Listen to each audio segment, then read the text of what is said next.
Hello everyone, welcome live to the Total Non-Stop Racing League here tonight for the SimShots Classic at North Wilkesboro. Going to be a lot of fun here tonight at this short track. I'll tell you what, Garrett Gleason joining me in the booth here tonight. Bob Giaquinto has the night off. And Garrett, short track action out there. We've heard some of these drivers saying it's really slick. Tire management going to be in full effect here tonight, but these drivers do have an extra set sitting on pit road for them to utilize tonight. Peter, I don't think it's fair. Bob gets to have the longest race of the season off, and I'm up here in the booth with you. But like you said, we have a slick racetrack, we have some throwback paint schemes, we have a throwback racetrack, and we have a 2 point separating our top two championship contenders. This is the race to tune into, buddy. Can't wait to see it. Yeah, and of course, right there, you have a little bit of a throwback. That's Dakota Knoll with a Darrell Waltrip inspired paint scheme. I love that with the chrome numbered on the number 12 machine as well. Really cool. Mike Floppy Tellier's out there with the Scott Riggs throwback. How about that? Really cool to see that. He's even integrated the sponsor into that. Of course, Scott Riggs ran that scheme in the mid-2000s for Evernham Racing. Really cool to have that. And then, of course, you got Philip Scott here. And Garrett, Philip's really having a throwback to every driver who has ever raced without a sponsor on the hood, although he does have National Ninja League on that number 99 here tonight. But really cool to have that look on Philip Scott's machine, as well as some of these other drivers out here with some great-looking rides. Yeah, Peter, like you said, some great-looking rides. I believe that's Tim Johnston in the 28. I think John Canizaro's also running a Davey Allison throwback, so there's all sorts of Davey vibes out there. Philip Scott, when I first saw that, I thought it was the old Jeff Burton car from his last year at Roush when they had no sponsorship, but apparently that's not what he was going for there. Well, the number 28 is out there on the racetrack. Here is J.D. Laird on the racetrack as well, also with a Valvoline-inspired car, but that one, that was, who was that? Was that Johnny That was Johnny Benson, wasn't it, back in the day there, G, in the Valvoline machine? Good-looking ride from the early 2000s. Almost gets into the back there of the number 14 Desert Hobbies machine, driven, of course, by Kevin Stone out there on the racetrack, 13th fastest in the practice session. But Garrett, it is the penultimate round here tonight of the Thornton Graphix Grand National Series. There is a poll in the chat here tonight. Tim Johnston, Daniel Buttafuoco, separated by only 2 points coming into the penultimate round. And then, of course, Anthony DeBarro is 19 points back out there here tonight. So DeBarro, fastest in practice. Things looking good for him right now. I think the biggest surprise is the fact that Buttafuoco, who is right there on the racetrack with another Johnny Benson throwback. No, that wasn't Johnny Benson. That was Todd Bodine. I'm getting my Toyota truck drivers mixed up. That was a Todd Bodine scheme. That Daniel Buttafuoco is sitting there in second, just 1/100th of a second slower. Peter, I was talking to the drivers before I jumped in the booth with you here, and a lot of them were amazed with the speed that Anthony DeBarro had, especially early on in the practice session. But it seems like Daniel Buttafuoco closed in on him in practice, and just like he's right behind him in the championship standings, he's right behind them in our practice charts, and we'll see what these guys have for qualifying. Yeah, we'll see what these drivers can do, as Bill Edwards in the number 50 is heading out there on to the racetrack to start his qualifying time. Of course, we do have Bill Edwards fans in the chat here tonight. Thanks for joining on in. In fact, thanks to everyone joining in here tonight on 3YTV. Should be a lot of fun here at North Wilkesboro. It is short track in full effect. Let's go on board here with Bill Edwards. And one thing about this racetrack, Garrett, is you go up into turn 3 and 4 right here. You're going uphill, and then as you jump out of turn number 4, you run downhill all the way toward turn number 1. Yeah, Peter, that's the first thing you notice when you're making laps around this place, how truly unique this racetrack is. And it's a shame tracks like this are no longer on the NASCAR schedule. So I'm hopeful that one day perhaps there will be racing here at North Wilkesboro, because it's a beautiful track.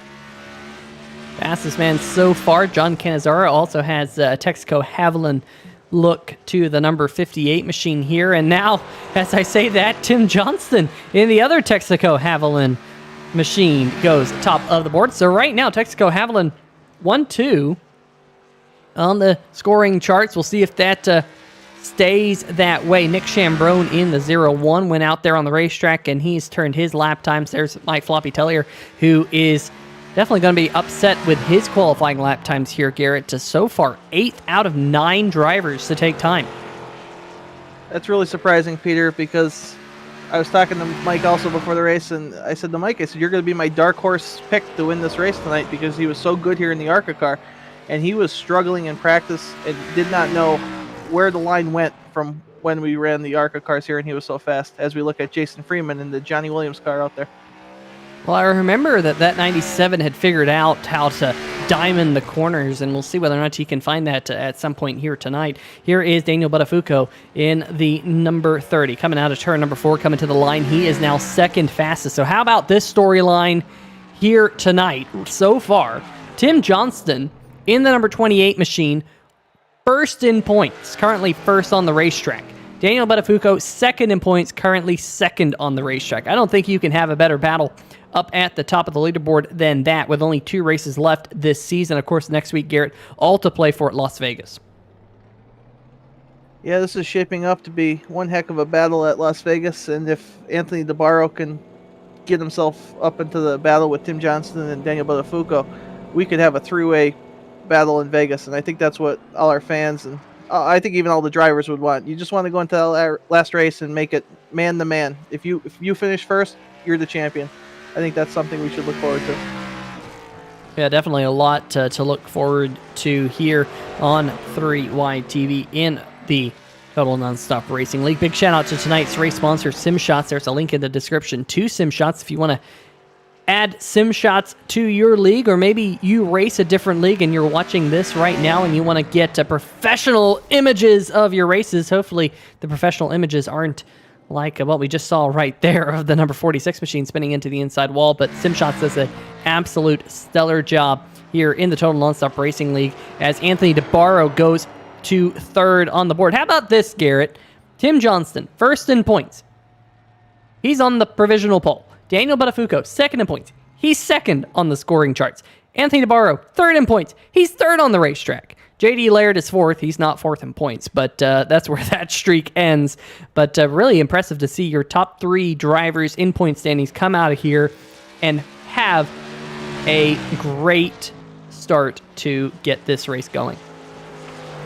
It's nice to see these guys fighting so hard to be the Total Nonstop Racing Thornton Graphix Grand National Series champion. It means something to me as the league owner, essentially, that these guys show up every week, put their time in, and are this competitive with each other. It just shows that there's great things in store for this league as we go into the future.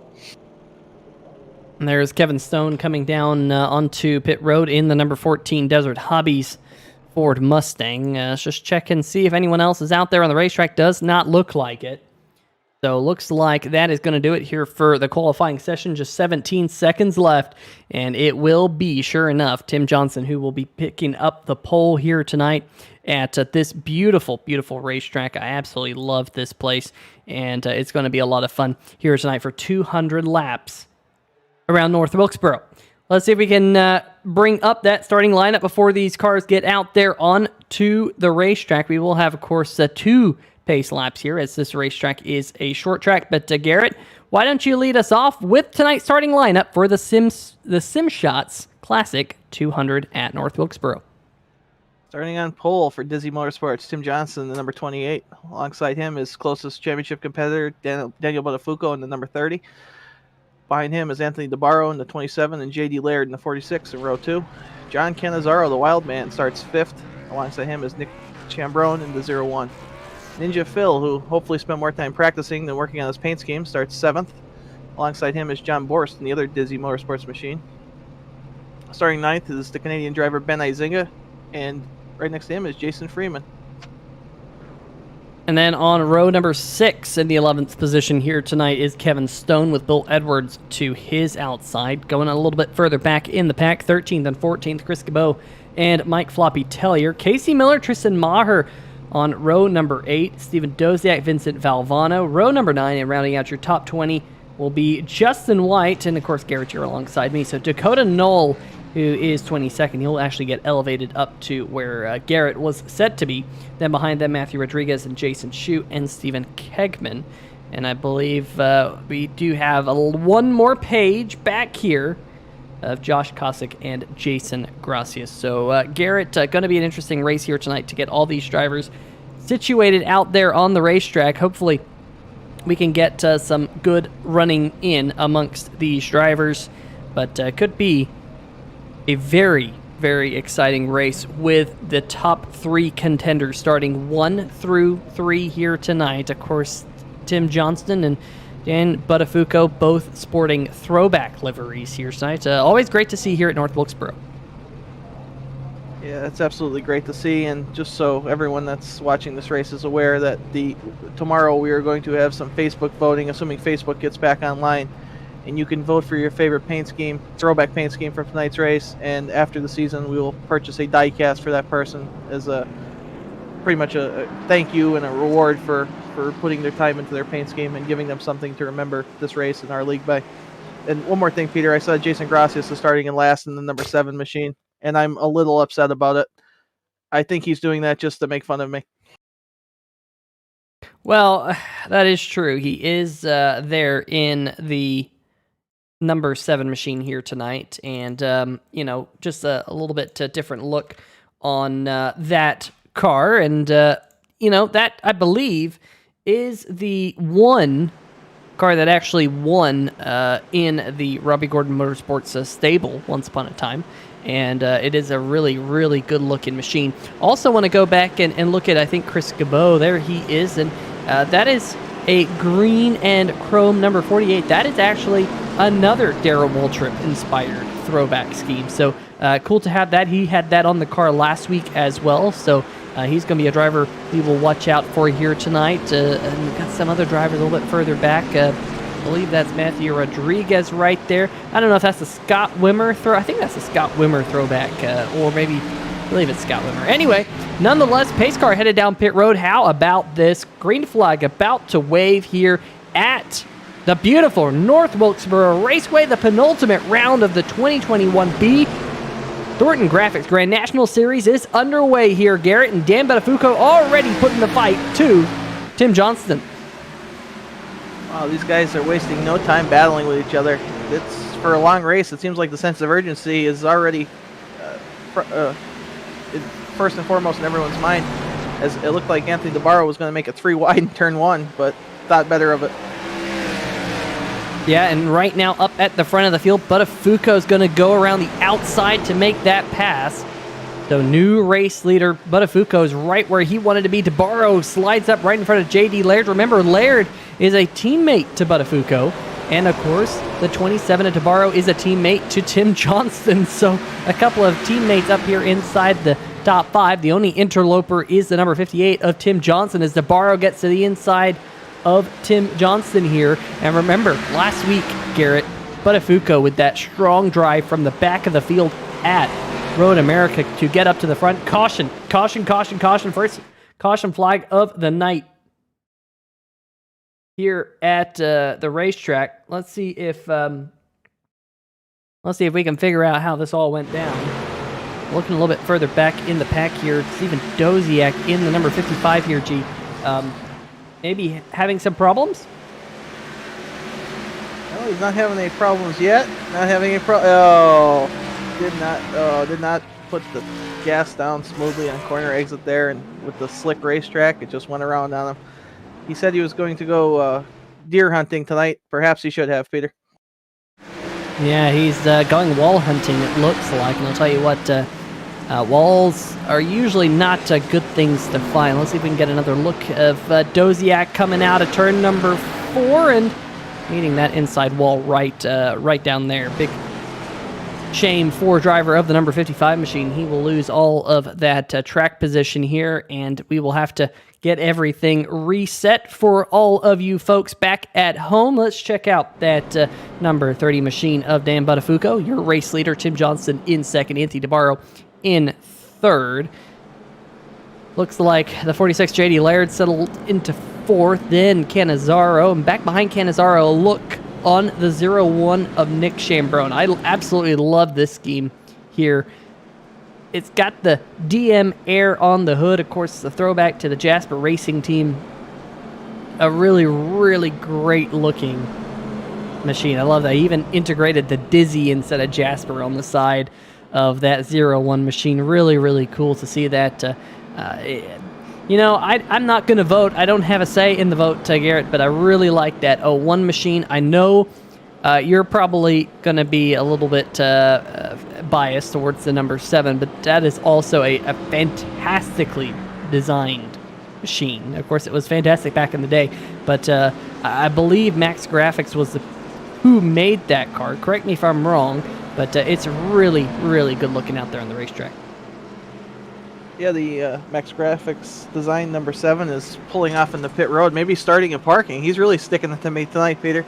But going back to Nick Chambrone, those guys from Dizzy Motorsports, and unfortunately, I think Nick Cohan may have left our league, which I hope not, because those guys have been great. So thank you to him for everything he did for us, and I hope he does come back. But those Dizzy guys put so much effort into their paint schemes, their reveals, their Twitter antics. They're a blast. So it's nice to see, and I hope that number 7 actually gets back out there for Jason Gracias as well.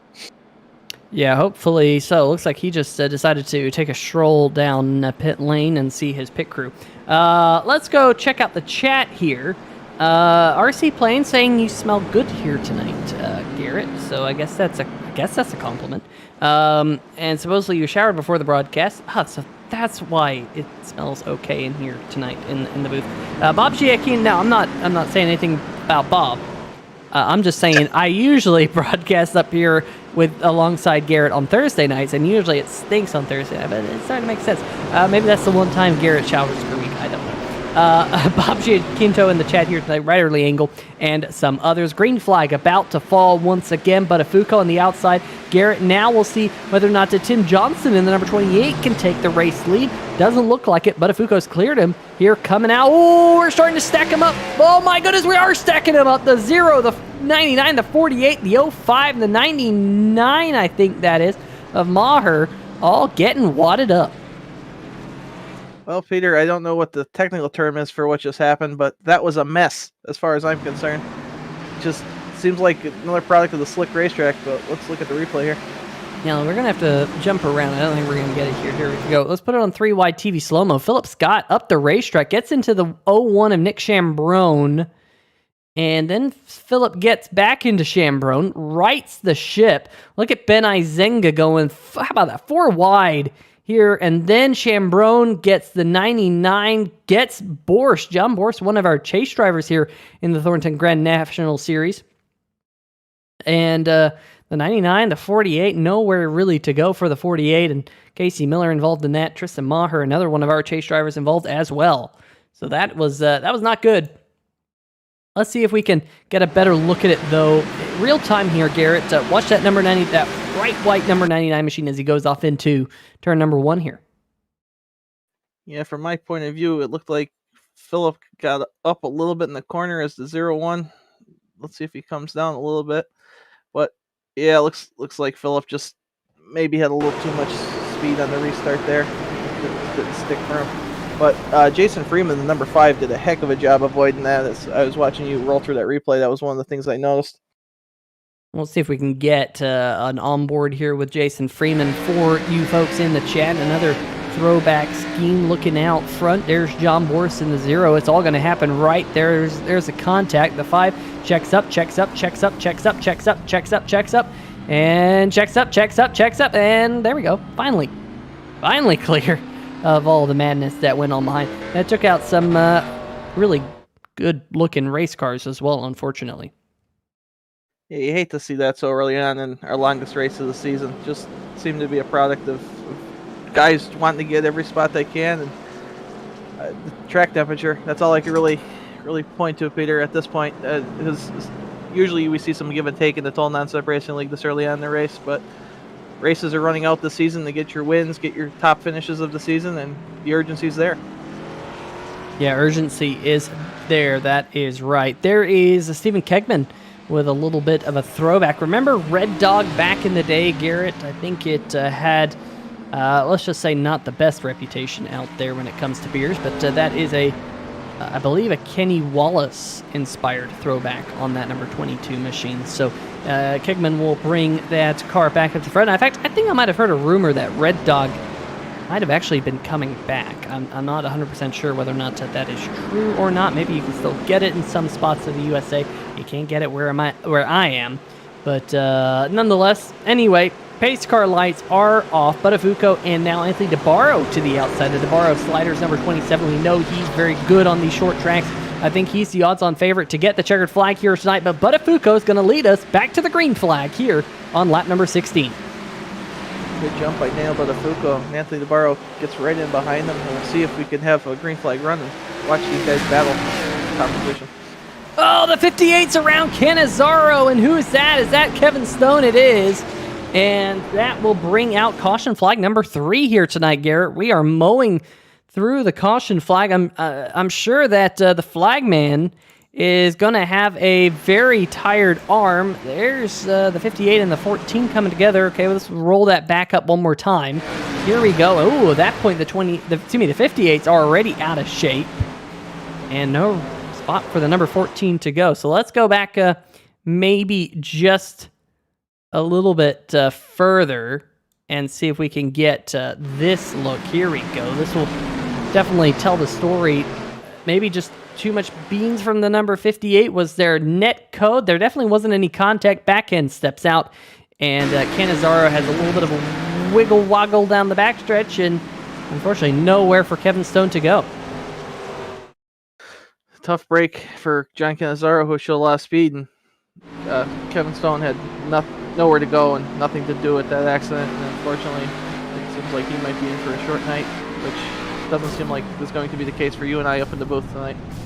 Yeah, already the third caution flag in the opening 20 laps. I'm sure these drivers, there is a lot to play for, but I'm sure the race officials will be jumping on the loudspeaker and saying, "Hey guys, let's see if we can get some green flag laps under us." Kevin Stone is indeed off the racetrack. John Borst off the racetrack as well. Same thing with Chris Cabot in the number 48. Jason Shue did not start here tonight. Josh Kosick did not start as well. Those drivers were expected to see the green flag, but they did not, perhaps in anticipation of... I know one thing you have been mentioning, of course, you're a league administrator here in the Total Nonstop Racing League, Garrett, is telling the drivers, hey, this is the chase. You know, if you don't have full control of your car, it is the chase. Be mindful of some of the other drivers around you. We might have had a couple of drivers decide not to start here tonight with that in mind, and it being a short track. There's a lot on the line, a lot riding on tonight. I mean, right now, Daniel Buttafuoco and Tim Johnson, who's now slid back to 4th in all of these restarts, they're separated by 2 points entering the show. I mean, that's so close. There's a lot on the line here. Every spot matters at the end of the season. Absolutely, Peter. And the good thing is for these guys, they're racing up front, they're racing against each other, and I think they trust each other. I think the 30 knows the 27's not going to wreck them here on lap 20. And sometimes that needs to expand back in the pack a little bit, where guys, as they get experience around each other, perhaps they get more comfortable and they don't take these risky gambles that we've seen so far tonight. But we will wait and see when we go back green here very shortly. Good news is the caution flags are caution laps are pretty short, and the pace laps and all that stuff. So hopefully the pace car, we don't see it for a while. Back on pit road goes it, and the green flag comes back out. So we're racing again here at North Wilkesboro, and Dan Buttafuoco clears the number 27 as they head towards turn number 1. And ooh, J.D. Laird getting a little bit squirrely on the inside of the racetrack. First side-by-side battles now between the 5 of Jason Freeman. He has the number 17 to his inside. DeBarro. What happened to DeBarro? He goes way up the racetrack, gives second spot back to the number 28 machine. Meanwhile, the 17 and the 5 almost have it coming together. I'll tell you what, Garrett, they're still racing hard. Oh, is that someone going around? It is. The number 17 of Izenga's gone around. Is that brought out the yellow? It has not. We stay green flag, spun off the racetrack, so Izenga's going to lose all of that track position. Wow, Peter, I cannot believe the amount of spins we've seen so far tonight here in only 20 laps out of 200. But I'm curious to see a green flag run here, see the grooves develop, see if guys start diamonding corners, and hopefully, despite the bad luck for Ben Izenga, we're well on our way to a green flag run here. with DeBarro's big slip-up that we saw about 2 laps ago now, that has opened up the lead quite considerably. We're looking back at Nick Chambrone in that really good-looking 0-1 machine running right behind Jason Gracias. And Chambrone running kind of the middle groove, as you can see, getting a good run out of turn number 4. Might have just gotten to the outside of Jason Gracias. Can he hold it there? Looks like he might be able to if he can get back in the throttle early, and yes, indeed he does. They're stuck behind Dakota Knoll right now in the number 25 machine. Well, technically it's number 12 on the side, 25 on the scoring ticker. Bill Edwards finds himself up in the top 10 as well. He started in 12th, now running in 7th. So with all these changes happening out there on the racetrack, Garrett, some comers and goers so far.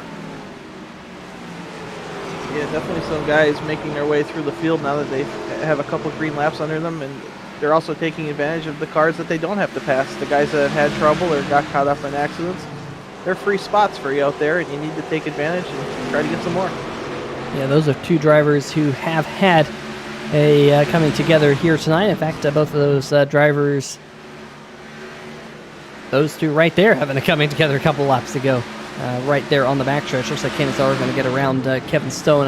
I hate that for Kevin in the number 14 machine, because Kevin really needs a good run here, and he definitely showed quite a bit of pace earlier on. Philip Scott has also had a hiccup. Not sure what exactly happened to the number 99, but Philip Scott has come down pit road, and looks like he's just now leaving pit road. So yes, he is. There he is, and it's not the easiest pit road to get off of, because it kind of throws you right up there on the racetrack pretty quickly, Garrett. I'm curious as to if the race administrator, Justin White, gave him a penalty for that one incident and he wasn't able to serve it until we got some green flag laps going, or if he's just pitting for damage repair because he couldn't handle his race car. As we're checking out a replay of some more action out there, Peter. Yeah, this was the 50 and the 97, Edwards and Tellier. Coming out of turn number 4, Edwards might have got a little bit loose, and then there might have been a little bit of net code involved in that one, but almost a big moment there before the 97 and the number 50, and right now Edwards has got Nick Chambrone underneath him, and Jason Gracias and Dakota Knoll battling for position back behind him. This is a really good battle right now from about 8th on back. Not sure exactly why this is coming up the way it's coming up. We are live, but oh, there we go. It's finally updating. I wonder if this racetrack has some funky timing loops or something of the sort. But right now, Dakota Knoll and Bill Edwards, they are battling for the 9th position. Dakota Knoll with a big moment coming out of turn number 4. Keeps the tires underneath him. Almost slides up the racetrack, but that was almost a big moment right there. And here comes Vincent Valvano to his high side. Nice save by Dakota Knoll and the Cam Caldwell machine there. That was very close to bringing on another yellow, but he did a heck of a job hanging on to it. Nice to see Vinny making a nice pass there on the high side of the green.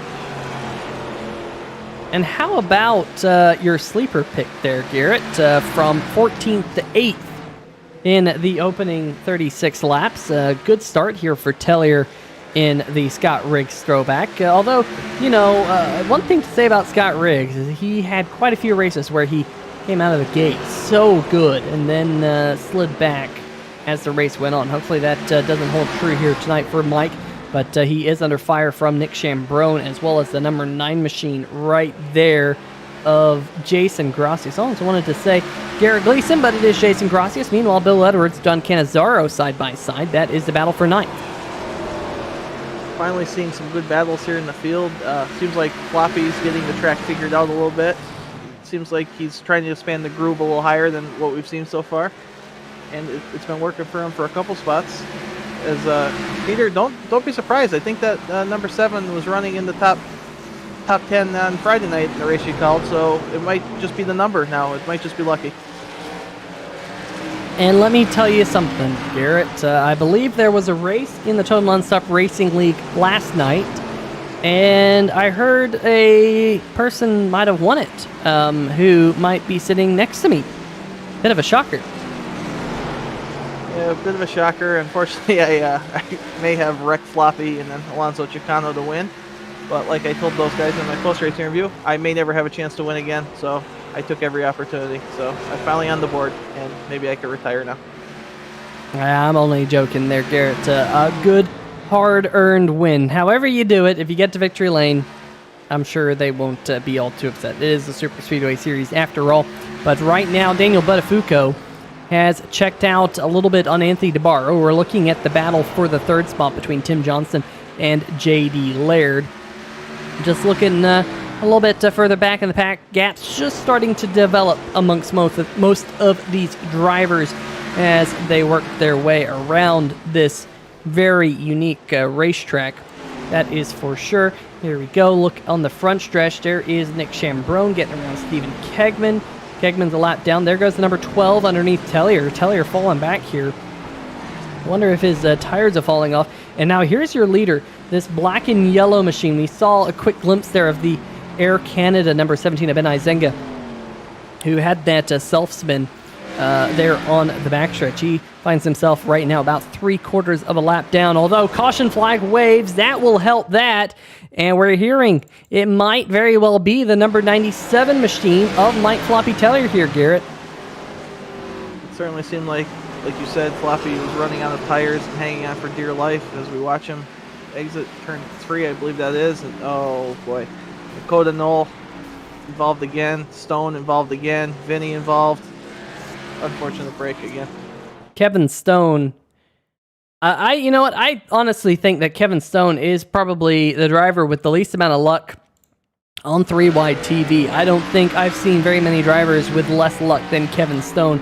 We'll go on board with Kevin right here. We saw him getting involved in an accident earlier that he really couldn't avoid, and this one right here, really nothing he could have done. He did all he could. You saw him trying to dive to the inside wall, just not enough space there.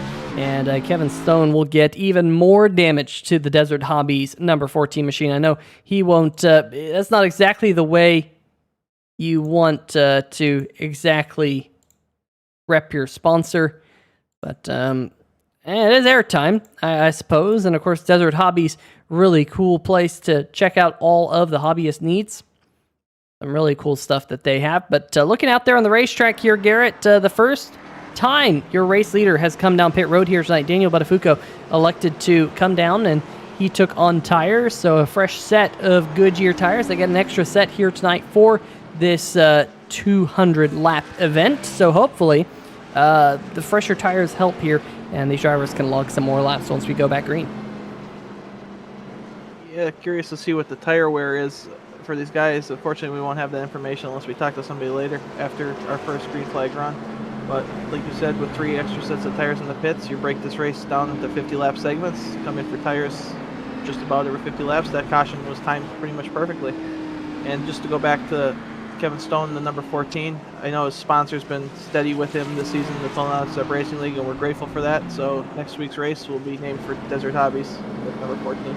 Yeah, there you go. I mean, really, it's been a, Desert Hobbies in the desert of Vegas. I don't think you could be any better than that, but it is great to have them on board on that number 14 machine. I know they've been on several of the cars that we've broadcasted here on 3-Wide TV this past year, so great to have them on that car and give them some sponsor time next week here on 3-Wide TV. Now, one driver, namely the number 98 of Tristan Maher here, Garrett, he has decided that he doesn't need tires. He doesn't even need to pit. He came down on to pit road on lap number 13, and he took a set of tires then. So he really burned a set of tires early on that number 98 machine. Not exactly sure why he did that. Maybe he accidentally did it. But that number 98 machine right now, Tristan Maher, is your race leader here as the pace car lights are off. I think Tristan's just going to use this segment of the race and take his lumps for his mistake on lap 13 when he took his tires. I'm assuming it's a mistake. Maybe he knows something we don't. But you have to get on the same schedule as these guys once and for all, as we see him try to clear Buttafuoco, but it's going to be not enough. Oh, boy, Peter. And Buttafuoco in the number 30 tried going around the outside and in the wall right there, Garrett. That's such a shame for a championship contender. Hopefully he doesn't kind of lose a whole lot of pace in that number 30. We know he's very fast, but that's just one of those things, running out of room on this road course, or not road course, but this oval. As we were 3 wide, we'll have to slow this one down, and DeBarro ducks to the inside. I don't even know if Buttafuoco realized he was 3 wide there on the top side. Yeah, Tristan Maher just doing his best to get a good start on the older tires, and just 3 wide, probably not going to work there. And unfortunately, Daniel Buttafuoco, one of our championship contenders, is going to take the worst of that. But looks like everybody else does a pretty decent job of getting through there, and hopefully it's not too much damage for the 30. It looks like just the rear of the car's damaged. So with his talent, I don't think it'll be too much of a problem. Well, let's see if we can go back and we'll get another look here on this replay here of this. And from this angle, it'll tell you everything. I mean, you know what, Garrett? We're going to need to go to the blimp cam for this one, I think. I don't think Buttafuoco realized he was 3 wide there. It goes up the racetrack, hits the wall, loses the back end. Let's see if we can go back and look at the blimp cam and see if this gives a better look of this incident. The pace car heads off here. Let's watch the number 30 of Buttafuoco. Now, folks, this is a racing deal, is what I'm trying to say. Watch the 30 in that white line. He's coming down the racetrack as well there, Garrett. I mean, we're gonna rewind the tape. Let's go back. Let's rewind the tape right here. And now I haven't raced here enough to kind of feel out how those white lines are at this particular racetrack. There he is on entry. You see the white line right there and how it relates to the corner. Now let's go back up to the blimp cam. Again, we'll kind of put it in slow motion here. Watch the number 30. He's right on that white line about now. Then he ends up below the white line right there, and you can see he's about half a car below the white line. Go back a little bit more. At this point, he's above that white line. Now, if he had stayed above that white line, would it have avoided the contact? I don't know. I'm sure to me, that's just a racing deal, and I still don't think Buttafuoco realized he was 3 wide in all of that mess. With the late lunge by the number 27 of DeBarro, I mean, it's quick to kind of point that one on the number 98, but at the same time, that's kind of just short track racing in a nutshell. Yeah, I would agree with your observation that was probably a racing deal. It probably could have been avoided, but like you said, I think the 30 thought that Tristan was going to be able to exit lower in the corner there, and unfortunately with Anthony DeBarro taking the opportunity to gain a spot, it just didn't happen as we're going back green here. And the number 98 that time might have had a little bit of a lane change as he shot up the racetrack. He's still having contact. He's still pinballing off of drivers. Tristan Maher, we're just going to keep the camera on the number 98 on the old tires in the middle once again here. Chambrone gets around. Now Maher, where's he going to go this time? Almost gets run over by the number 17 of Izenga. Buttafuoco thinks about 3 wide, thinks better of it. That didn't work out too well for him last time. Now Maher is kind of stuck on that high groove. Buttafuoco sees that. He says, oh man, I think that car's struggling on the old tires. He's going to go to the inside here, and more contact. Buttafuoco, fantastic save after pinballing off a couple of the other cars, but we're still 3 wide. Izenga in the middle, Maher on the outside, Gracias, and there's a coming together, and oh no, the number 7 goes around into the inside grass. Caution flag waves. I was just going to remark when you cut back to me how great of a race these guys were putting on just there, watching Tristan Maher struggle and pretty much clean off the track for everyone else up in the marbles, but guys fighting to pass him side by side, and we had a little bit of a coming together, and unfortunately number 7 machine with my good friend Jason Gracias took the worst of it. Yeah, Gracias got loose there coming out of turn number 4. Izenga, look at them all bouncing off of one another. Buttafuoco doing a stellar job. Now let's jump up to that number 7 of Gracias. Here he is, 3 wide on the inside of Ben Izenga. You see Maher still struggling on that high groove up there. He says, you know what, maybe I just need to stay up here by the wall. But Gracias, I think he got on the... Did he get on the throttle a little bit too much, or was there... Oh, there's definite contact. There's the contact. Gracias might have washed up the racetrack just a little bit and goes around. Good news here, Garrett, is I don't think the damage on the number 7 will be all too bad, but it is enough to put us back under the caution flag here tonight. Bob Giaquinto in the chat. Someone asked the question. Stay tuned Sports asking, how many cautions is that? And Bob Giaquinto just bluntly said, many. I don't know. Even on his night off. I'm not counting how many we have here tonight. If I could add a filter to the if I could actually put a filter on here. I don't know if I can put a filter on here, but I can just. Oh yes, I kind of can. So let's see. Let's count the caution flags here tonight, folks. I know you can't see it, but I can. We're 2 or 3. Then we're at 4. After 4 was our long green flag run, which then we were at 5, and now 6. So that is 6 here tonight, folks. We're at 6 on the caution count.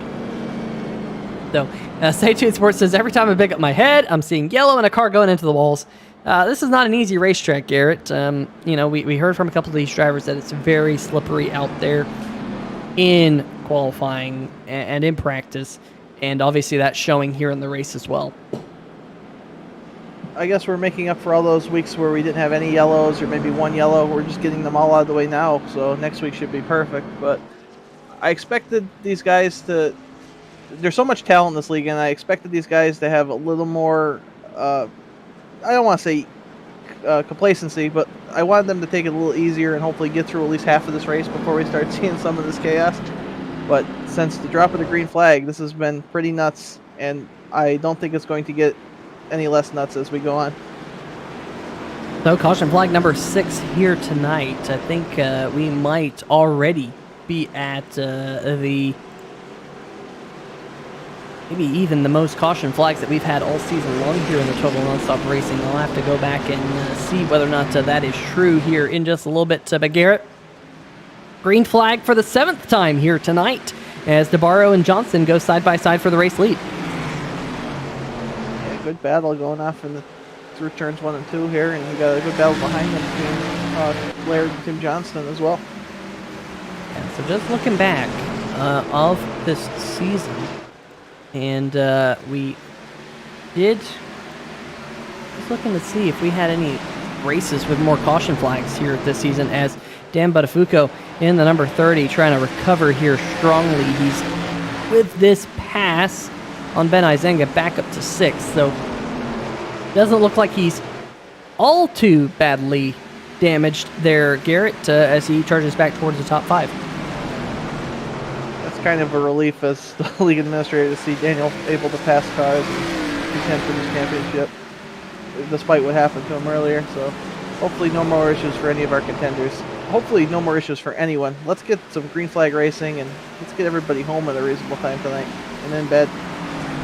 So the record this season for caution flags actually came, believe it or not, in the 2nd race of the season at Auto Club Speedway in the Mason-Dixon Esports 150 at 10 cautions. So hopefully we don't have another 4 here tonight to tie that. We also had 8 cautions in the season opener at the iRacing Super Speedway. So hopefully the back half of tonight's race will really, the final 2/3, as we've only just now got to the 1/3 race distance, is cleaner than the opening third of the night. But Dan Buttafuoco trying to continue that to rise up towards the front. It will be very difficult to top Anthony DeBarro, who is very quick on the short tracks. DeBarro, of course, winner at the Milwaukee Mile this season and Martinsville just 2 weeks ago. So DeBarro knows how to get the job done. He also got the win at Phoenix. So very, very good on the flat short tracks. Phoenix, Garrett, then you have Milwaukee Mile, and then, of course, Martinsville, and here tonight.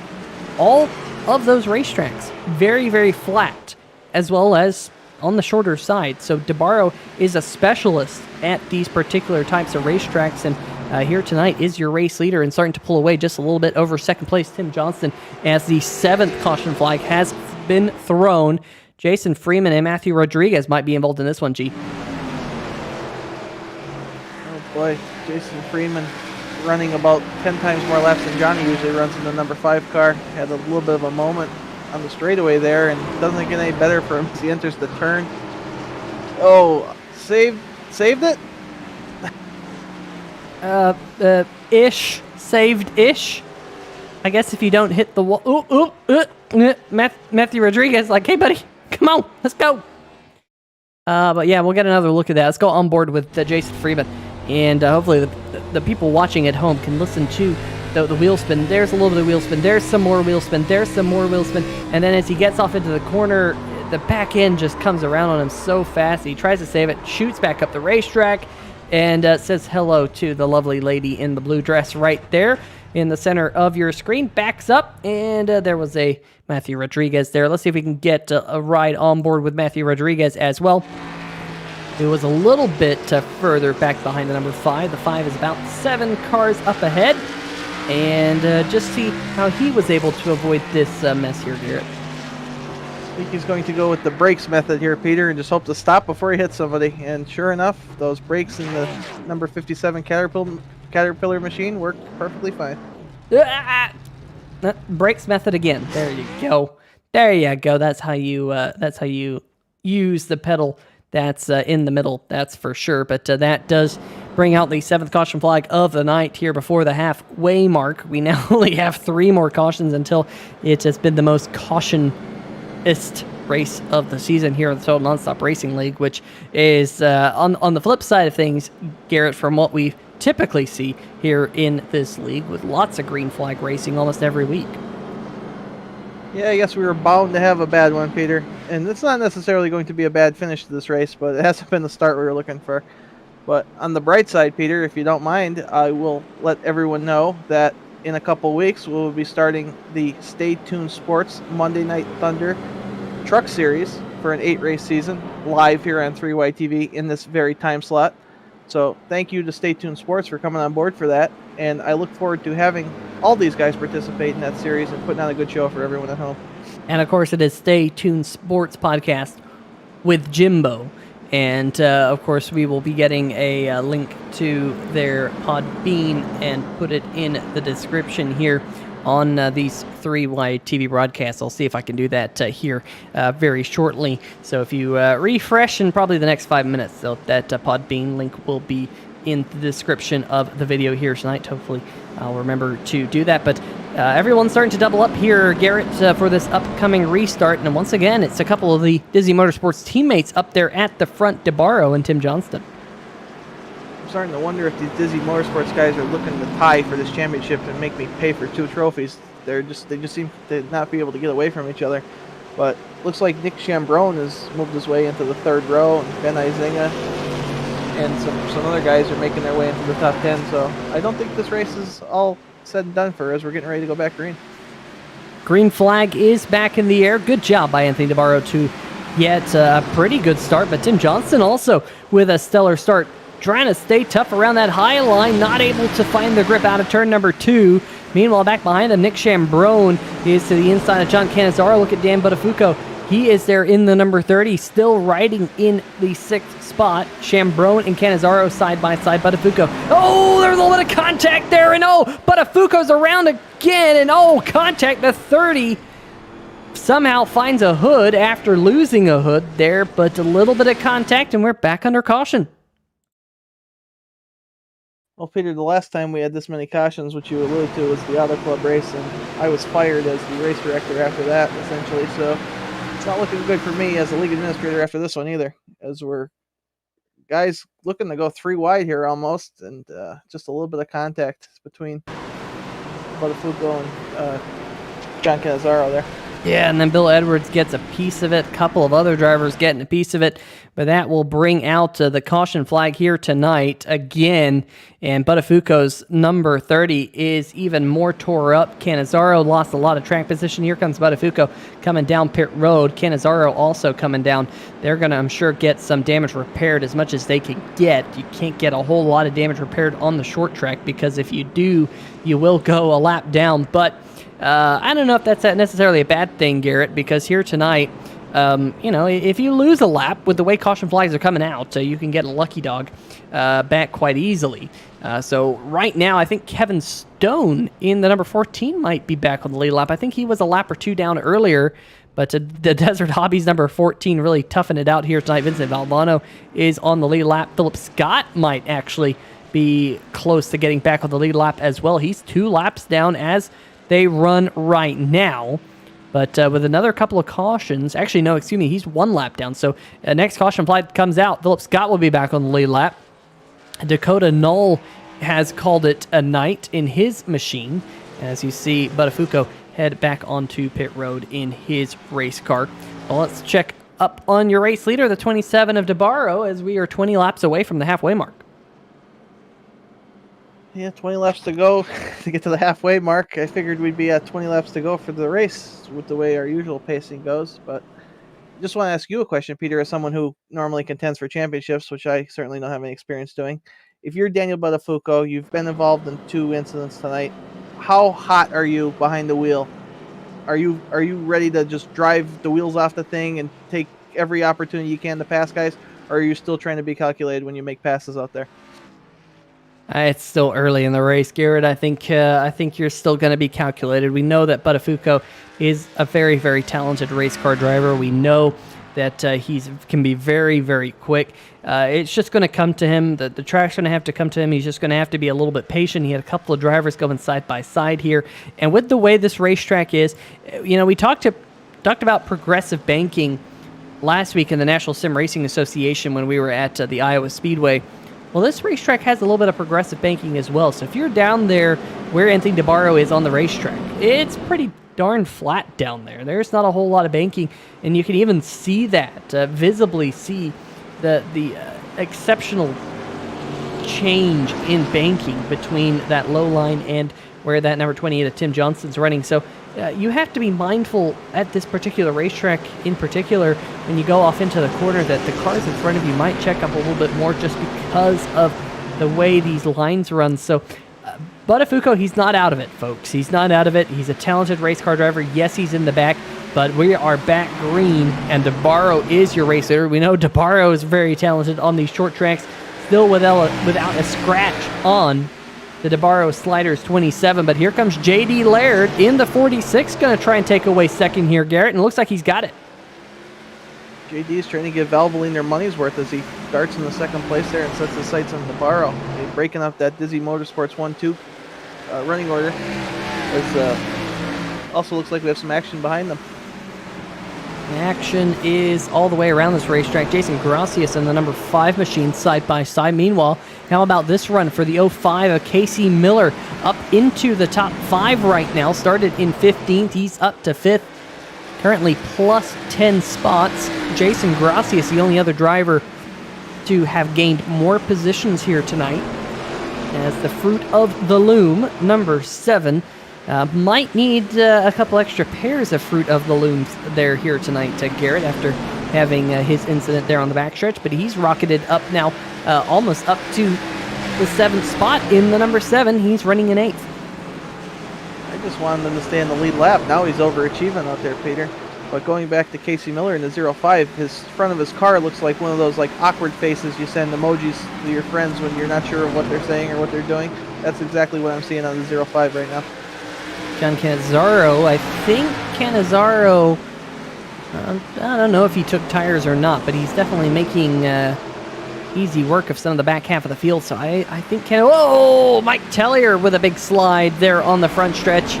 There's Mike, and gets up into Gracias, and now we're checking up here. Casey Miller has to go up the racetrack. Big checkup for the 05 machine. We were just talking about him inside the top 5. Now he's back to 9th there, Garrett, getting bullied around a little bit. Yeah, it seems to happen a lot on short tracks, Peter, where once you get moved out of the groove, you just become everybody's whipping boy, and you could go from 5th to 10th in a hurry.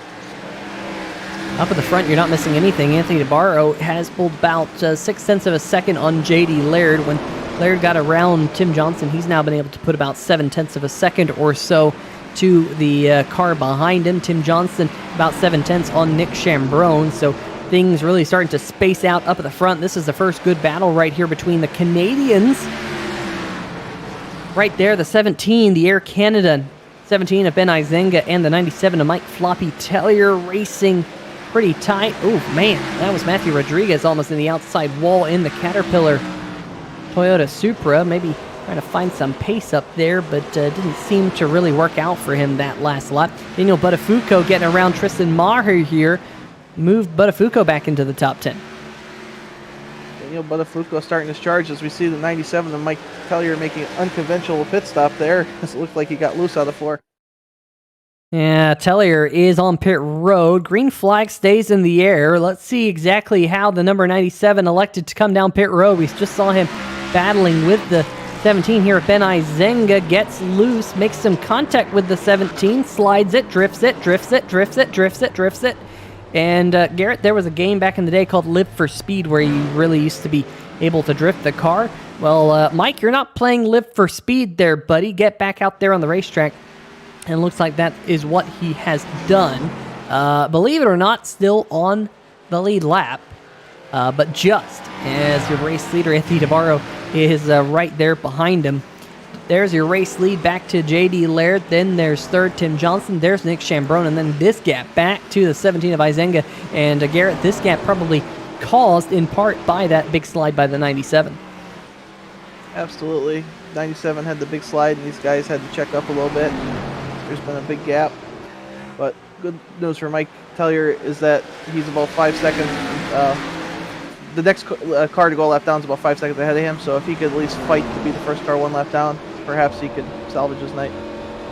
On board with Casey Miller here, looking at this battle in front. It is the number 5 of Jason Freeman and Daniel Buttafuoco. We know Freeman is a difficult customer to pass, Garrett. That's, I think, one way to say it. Freeman will not make life easy for you, so Buttafuoco does have his hands full. Meanwhile, in front of them, John Cannizzaro side-by-side with Ben Izenga. Buttafuoco gets a great run out of turn number 4. Can he clear Freeman? Looks like he can. And now Casey Miller dives it to the inside. They make contact, and Freeman, is he going around the 5? Goes around enough to bring out the caution.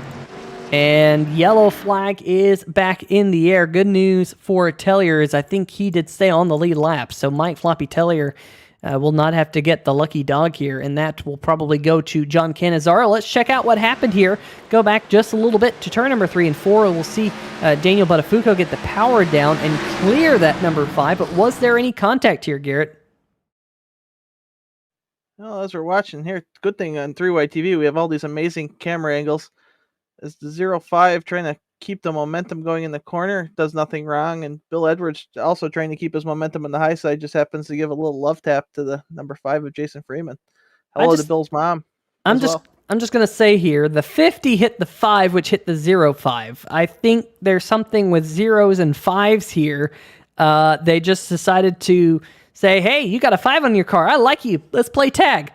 And unfortunately, playing tag in racing cars is usually not the best thing in the world to do. Good news is even though the caution flag comes out for, I think, the 9th time tonight, 8th or 9th time, one of the two, maybe the chat can tell us,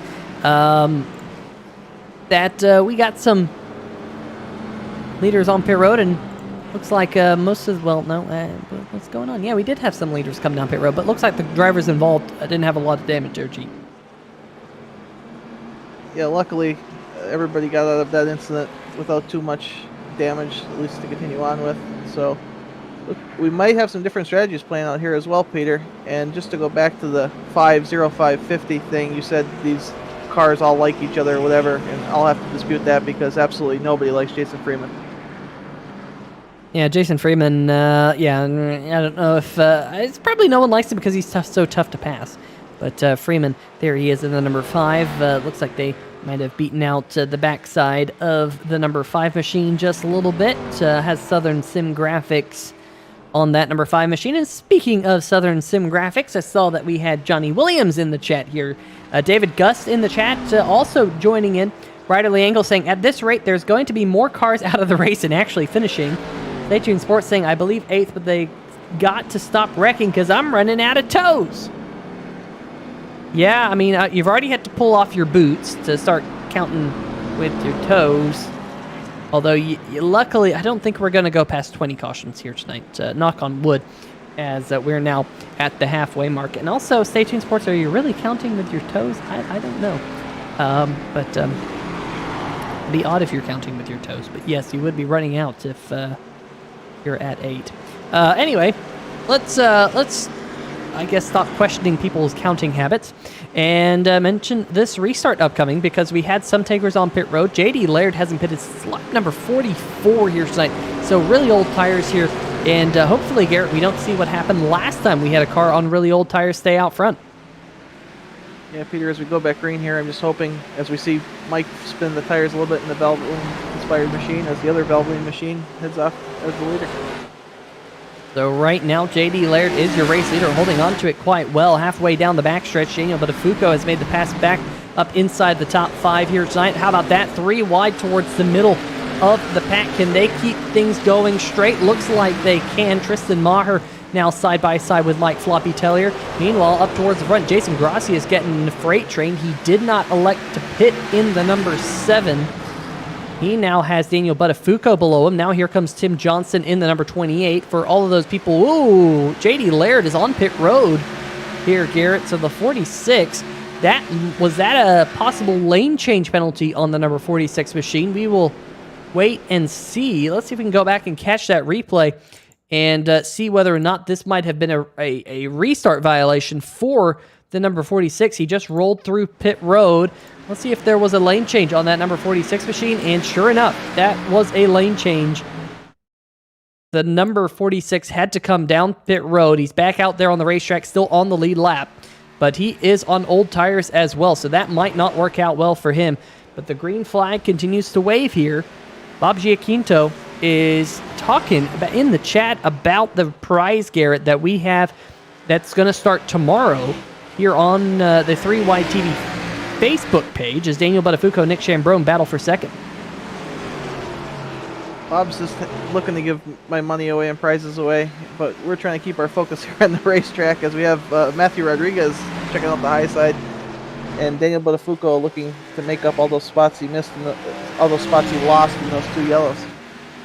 Otaku Logan in the chat, jumping on in. Thanks for joining us, Logan. Phillips had an eventful night in the number 99 machine. Speaking of National Ninja League, it kind of looks like he's had to climb up some mountains and maybe even barreled down some mountains with some damage on that number 99 machine. He finds himself currently 2 laps behind the race leader in the 17th position, but with the way caution flags have been coming out here tonight, we might see that number 99, and I just had to open my mouth there, Garrett, because caution flag has waved yet again. Hearing it might be Ben Izenga here. Let's keep our eyes on the Canadian driver and see if he had problems out there on the racetrack. We've seen it time and time again tonight, Peter, just traction. Guys are just losing grip when they go to put the throttle back down. And it looks like John Cannizzaro was a little bit late to the party, but still got involved as well. And something might have also happened to Matthew Rodriguez, maybe even a separate incident. Let's see exactly what happened here. Let's go on board with the number 17 of Izenga, and then we'll check out John Cannizzaro, and then we'll check out what happened to Matthew Rodriguez. Here we go. Ben Izenga goes off into the corner. Back end just comes out from behind him. He tries to save it. Then John Cannizzaro coming on the scene right here. Oh, man, he didn't throw on the brakes, and then I didn't see what happened to Cannizzaro there. You can see all the smoke. Let's see if we can check out what happened. Rodriguez, I meant. Let's see what happened to Cannizzaro. Johnny Williams in the chat saying that the number 5 is a Darrell Waltrip Budweiser throwback team. So there's Izenga having his trouble. And then Rodriguez, back in, just kicks out on the 57, and he noses it into the wall. So kind of 2 separate incidents here. I don't think there was any contact on the number 57 machine. Just finds some oil or something out there on the racetrack and goes around. Peter, at this point, I'm hoping maybe a rain shower or something will happen and we could have another Bubba Wallace type win, because this race is going to go on to like 11 p.m. Eastern time at this pace. But it's not over yet. Strategies are still playing out. We still got our chase contenders with some more ammo, and we'll see what happens. but it's been a crazy one so far, Peter. And it's hurting me as the league administrator a little bit to see this. Like, maybe I didn't give these guys the tools they needed to succeed tonight with 2 races left in our championship. Well, who knows? We can always delete the VOD and say it never happened. I'm sure some drivers probably would be okay with that. But there is your third place, Daniel Buttafuoco, who has been through the wars here tonight. Nick Chambron's been through the wars here tonight. Really, I think the only drivers who have not had some type of tumultuous night have been the 27 and the 28, the 2 Disney Motorsports teammates of DeBarro and Tim Johnson. Meanwhile, pretty much everyone else has a story. Casey Miller has a story tonight. He's back up into the top 5. How about that? Tristan Maher in the number 98. I think he was a lap down at one point here tonight. Jason Freeman in the 5. He's had his issues. A 50 of Bill Edwards has had some contact, but still looking all right. Rodriguez just had his moment there in 9th. Jason Gracias has been through a spin. Steven Kegman has been a lap down in the Red Dog Chevy Camaro.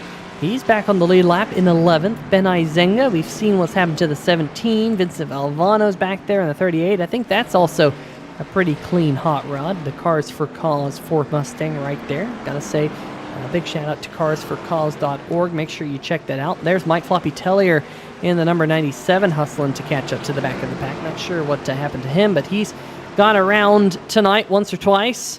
You see that back end all kind of crunched up, but pace car heads down pit road and green flag about to wave here tonight. And DeBarro gets a great restart, as does Tim Johnson. That inside line did not, and that slides Buttafuoco back to 4th. Buttafuoco in 4th place, made up a lot of spots, but he's got 3 Disney Motorsports teammates ahead of him, and I'm just curious as if there will be some team orders to separate Buttafuoco from the Disney front 2. I'm sure Buttafuoco is going, oh man, come on guys. I'm back here. I got no teammates up here. JD Laird, who is his teammates down there in 12th, but I'm sure Buttafuoco will be saying, hey JD, I'm going to need some help up here at the front, buddy. As Jason Freeman and Tristan Maher. Maher is, oh man, Matthew Rodriguez rim riding. In fact, I think catching the wall in the number 57 back there. Meanwhile, Freeman and the 05 machine. Oh, Buttafuoco's involved again. And we stay green flag. Casey Miller gets loose coming out of turn number 2, catches the back end of Buttafuoco, and the driver who came in just 2 points out of the points lead, his bad night continues here. Peter, I'm going to have to take the rest of the night off here from the broadcast booth and just write Daniel Buttafuoco an apology for scheduling this race, because it could not have gone much worse for him tonight as Casey Miller and him make some contact here. Yeah, the 05 just gets loose on that high line. There's the contact, and Buttafuoco gets just punted up into the outside wall, bounces off of it, does a stellar job of saving the race car and not making matters worse. But now Buttafuoco finding himself down in the 7th position. Hopefully, we said this more than once here tonight, hopefully the damage on that number 30 is not such that he cannot catch up, he cannot overcome it. We will wait and see, but it has been a crazy night, that's for sure, for Buttafuoco. DeBarro is your race leader. Tim Johnson is in 2nd. Nick Chambrone is in 3rd. So Disney Motorsports 1, 2, 3. Jason Freeman is in 4th, right in front of Casey Miller. Bill Edwards is now up to the 6th position. There he is in the black number 50 right there. Not sure if that's a throwback or not there, Garrett. At least nothing coming to mind on the number 50 of Edwards. We'll maybe have to find out whether or not it is a throwback or not. It is a throwback, Peter. It is a throwback. It is. Do you know what it's a throwback of? Yes, Bill actually posted it. He was actually the first one to post this throwback. It is a Beaver Bail Bonds throwback scheme. You're gonna have to tell me who ran that, but it is a throwback to the Beaver Bail Bonds scheme. All right, Beaver Bail Bond. This is the thing about modern technology, folks. Is we can go back and look at Beaver Bail Bonds NASCAR, and the only thing that comes up is Bill Edwards' trading paints scheme. TJ Bell, 2012 Nationwide Series. Okay, TJ Bell. TJ Bell. All right. Well, that's kind of a more contact between Edwards and Buttafuoco. Okay, interesting. So that's I gotta say that one's kind of out of left field, right? Oh, Buttafuoco's around again! Holy smokes! This time caution flag is out, and the Beaver bail bonds machine might need to go get some bail bonds. Let's see what happened to bring out this caution flag here, G. I don't want to, Peter. You handle it. No, go ahead. Let's watch the replay. This is. I feel bad for everybody watching. God bless you all. There we go. Now we got it. And Buttafuoco gets a little bit loose down there on the inside, and Edwards was not exactly up there near the wall, and they just have it coming together. This is going to be another good old... I'm so glad we have the blimp here. We're paying the Goodyear blimp here for 3-wide TV. Buttafuoco, you see him get a little bit loose right there. Edwards might have gotten loose himself because he's not up there near the wall at all. And they come together, and Buttafuoco hits the wall just where we saw him. Jason Gracias coming in hot as well. And my, oh my, things not going well for these drivers here tonight. And that's going to put Buttafuoco back to 8th. Edwards in 7th. J.D. Laird now going to get around him in 6th.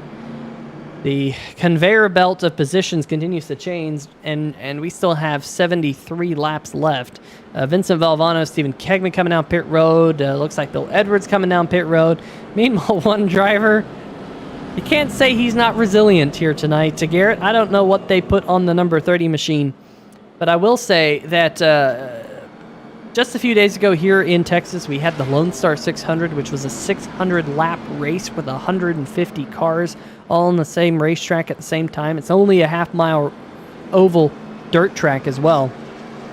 And those drivers reinforced the car with steel plates, steel bars, steel this, steel that. I wonder if Daniel Buttafuoco's team's been reinforcing that car with just, I don't know. I mean, it might be just duct tape at this point holding it together, but Buttafuoco's machine doesn't look that bad, all things considered.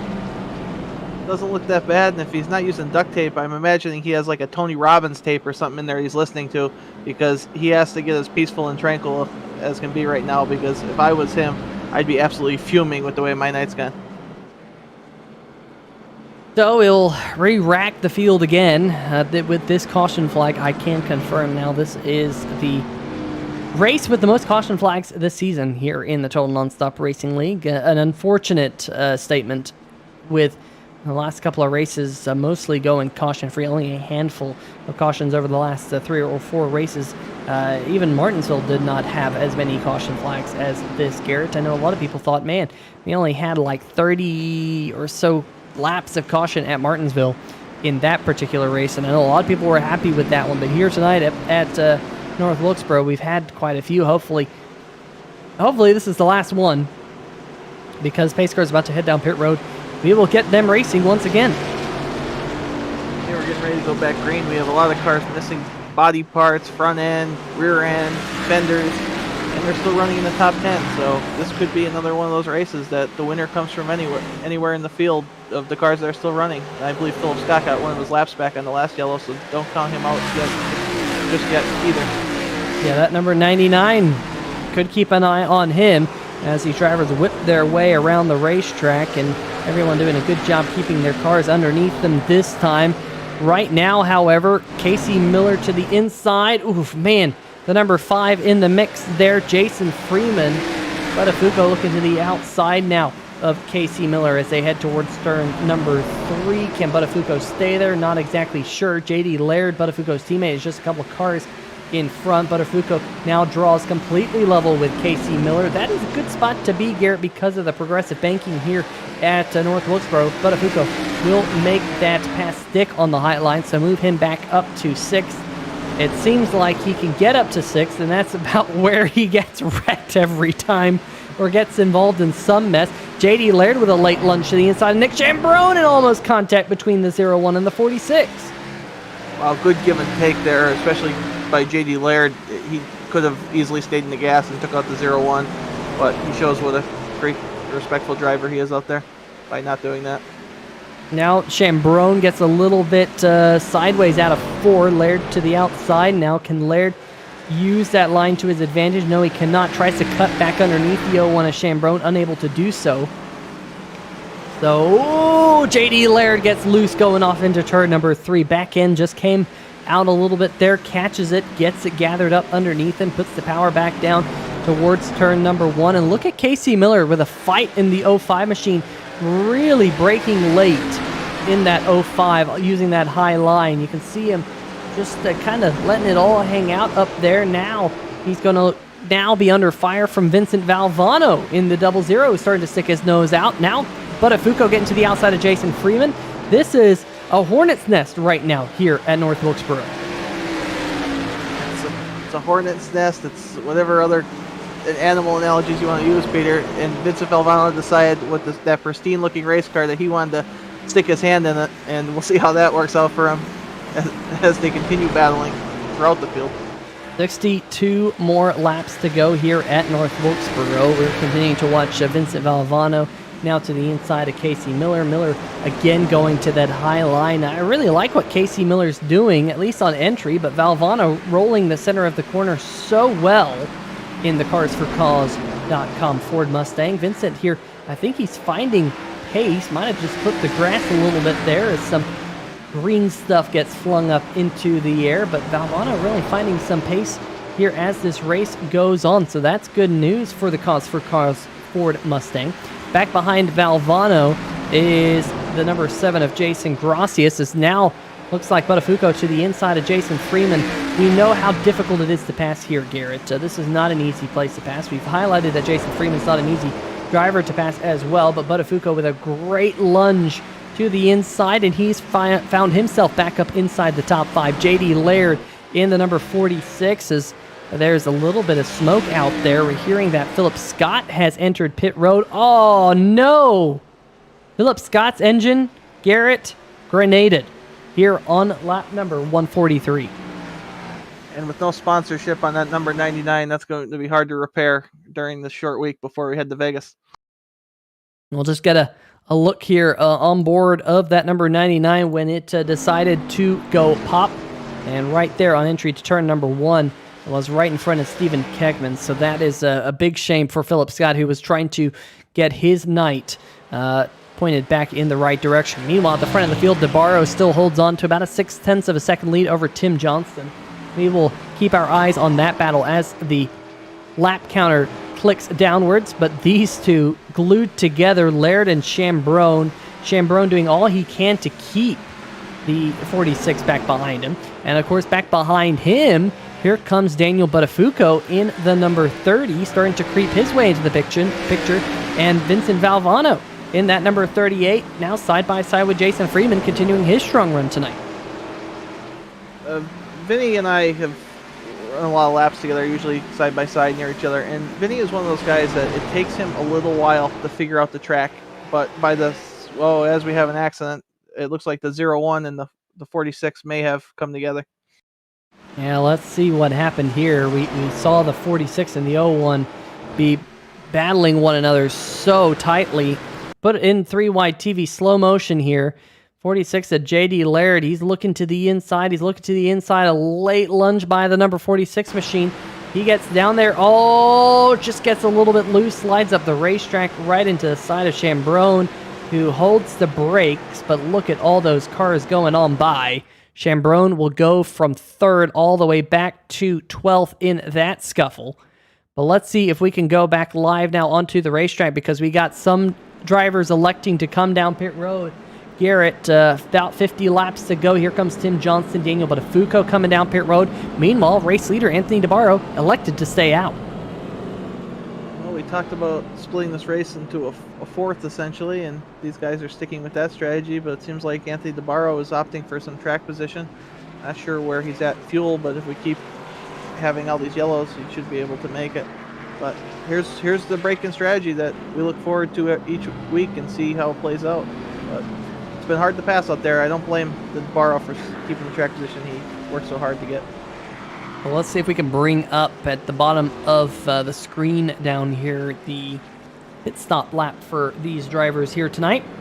So DeBarro's only made 2 stops here at this famed racetrack. Pitted on lap number 44 and lap number 98. Has not been down pit road now in about 50 laps. Then you have Vincent Valvano. He's been on pit road 3 times tonight. He last pitted on lap 127.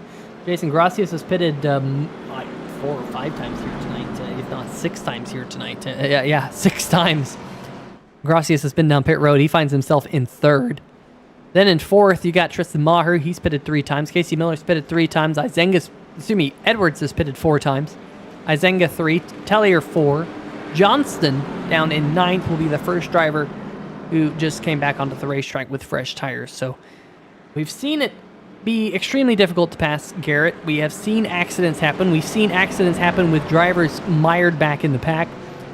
I think it's a good call here by the number 27 machine. The only thing that's working against the 27 of DeBarro is if we get, a good 15, 20 laps in here, some of those cars a little bit further back or at least close in on him, catch him for the race lead, then he's going to have to come down pit road and he's going to have to lose all that track position. So we'll see how this all shuffles out. Always fun to have different pit strategies here on 3Y TV. That's what makes racing one of the best sports out there. You don't have to necessarily be the fastest car on any given day, but if you can play the strategy right, you can give yourself a chance to win. And that might be what Vinny Valvano and Jason Gracias and Tristan Maher are banking on right now. So, DeBarro, Valvano, 1 and 2. Great to see Vincent Valvano on the front row for this upcoming restart. Tristan Maher in the number 98. How about him? He is in the Thornton Graphix chase right there. Second car on the high line. DeBarro gets a great restart, does not have a lane change. And how about J.D. Laird after that lane change penalty? He was able to race his way back up towards the front, although he finds himself now down in 12th here after being, I believe, deemed the cause of that last accident. Meanwhile, how about this? 3 wide towards back-to-back. Daniel Buttafuoco is in this scuffle. Second place in points. Tim Johnston is your points leader. He's back in this scuffle as well. The number 28 looking to the inside. Now Tristan Maher and Garrett there. Oh, J.D. Laird almost went around off the nose of Nick Chambrone. Could that have been a little bit of payback, perhaps, on the number 46 machine and the 01? I don't know. But we could keep our eyes on Chambrone and Laird here to see if maybe Chambrone isn't feeling too good with the 46, although Laird is sliding those tires excessively. Now there's more contact. 46 goes around. Caution flag waves. Peter, you don't need Facebook and Instagram to be up to post a spoiler alert. And as we were going back green, I was going to say, spoiler alert, we're going to have another yellow here with the different strategies and patience running out. It was bound to happen. And J.D. Laird, again, involved in this one. Well, let's see exactly what happened. The 46 getting loose off into the corner. Comes out of... Oh, man, that's... let's rewind the 3Y TV tape, folks. Let's go back. Here we go. Put this one in slow motion. Did Ben Izenga have a little bit of a wiggle here, though? Garrett, he's not tracking straight, that's for sure. And I think he wiggled a little bit, and Laird expected him to be higher up on the racetrack, and they just came together, and Laird went around. Yeah, I think that's pretty close to a racing deal from my perspective, Peter. Izenga seemed to have a little wiggle or whatever, and JD was sliding as well. And as we were watching that, it looks like Jason Gracias snuck himself into second place. Yes, the 77 now finding himself right there in second. How about that? Jason Gracias' night from 26th on the grid to second. Just checking to see if there's any other late-breaking news. Stephen Kegman in the Red Dog 22 is coming down pit road.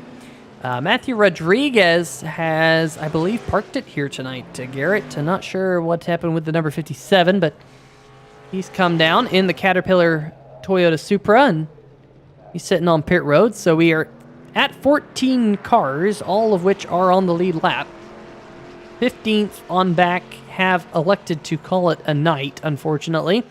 With all of the scuffles out there on the racetrack, we have quite a few torn up race cars. It's almost looking like a demolition derby. Usually you wait to do the demolition derby, and with like the factory stocks, until after the end of the season is over. But maybe this is coming one race early. I don't know. I'm trying to make light of this. Yeah, that's all we can do. We could just pretty much laugh, and we're going to deal with everything that happened on the track afterwards. But it seems like the strategy for guys like Jason Gracias and Vincent Valvano might be to just stay out till the very end here, and just you might finish second, you might finish third, might finish in the top 5, which is better than you were running, taking chances and pitting on normal strategy. So if this race keeps going caution every couple laps, you're in second. The odds of getting past aren't too high, so I don't blame these guys for mixing it up. So we'll see how things go here. We're going to have about 40 laps to go or so when the green flag finally comes back out here for, I don't know, I've lost count, chat. Hopefully someone's keeping track at home. I've lost count, not that it really matters. Tune Sports says, I just realized what watching this reminds me of. It reminds me of watching the Eagles. I concur. Anyway, pace cars on pit road. Anthony DeBarro gets us back to green. Those stellar restarts have been stellar all night long, and another one right there as the 27 gets out front. Gracias in the number 7. He's going to have to try and hold Tim Johnston back there. Johnston on fresher tires, just came off the pit road a few laps ago. Can't do it. Johnston powers around the outside, and caution flag waves again. Check the 38 out, Peter. I think Vinny got turned there, or came close to getting turned. All right, let's see Vincent Valvano here in the number 38 machine. Jason Freeman back behind him. And Freeman looks to the inside. There's a contact, but Fuco gets involved, and oh my goodness, the number 17. And oh my goodness, Garrett. I forgot about this, but Total Nonstop Racing has a incident point limit. Daniel Buttafuoco strikes out in the penultimate round of the season. And that is going to be major championship implications. Ben Izenga also strikes out with incident points here tonight. Buttafuoco, 13th. Izenga, 14th here. And that will be it for their nights. Wow, we have not had guys hit incident points all year long. And the 20 incident limit came into play tonight. I never would have expected this. And some good drivers and chase contenders are on the wrong end of that. And it makes me sick, Peter, to be honest with you. It is definitely going to be an interesting week here on 3Wide TV. And next week in the final round of the season at Las Vegas Motor Speedway. Definitely, Garrett, you talk about intensity heating up as a race goes on. But I've just kind of felt the intensity heating up as the season has gone on between a lot of these competitors out there on the racetrack. It's definitely at that point now where it's really starting to simmer over, I think, and maybe that's what North Wilkesboro is here right at the end of the season. Yeah, there's it's hard, sorry, Peter. Usually I'm not at a loss for words, but there's just so much going on right now. I expected Martinsville to be our bad race. Martinsville was so good, and some people warned me about North Wilkesboro. They said this could happen, and they were right. And tensions are boiling over, and it's chaos out there, Peter. This is not representative of our league, and it's a bad look for for all of us. But we're doing the best we can. I'm sure the guys out on track are doing the best they can, and I have to apologize to the guys that were caught up in incidents that weren't theirs and got parked. So. This is going to be one, Garrett, where I'm sure some of the administrators might just say, hey, this is what it was.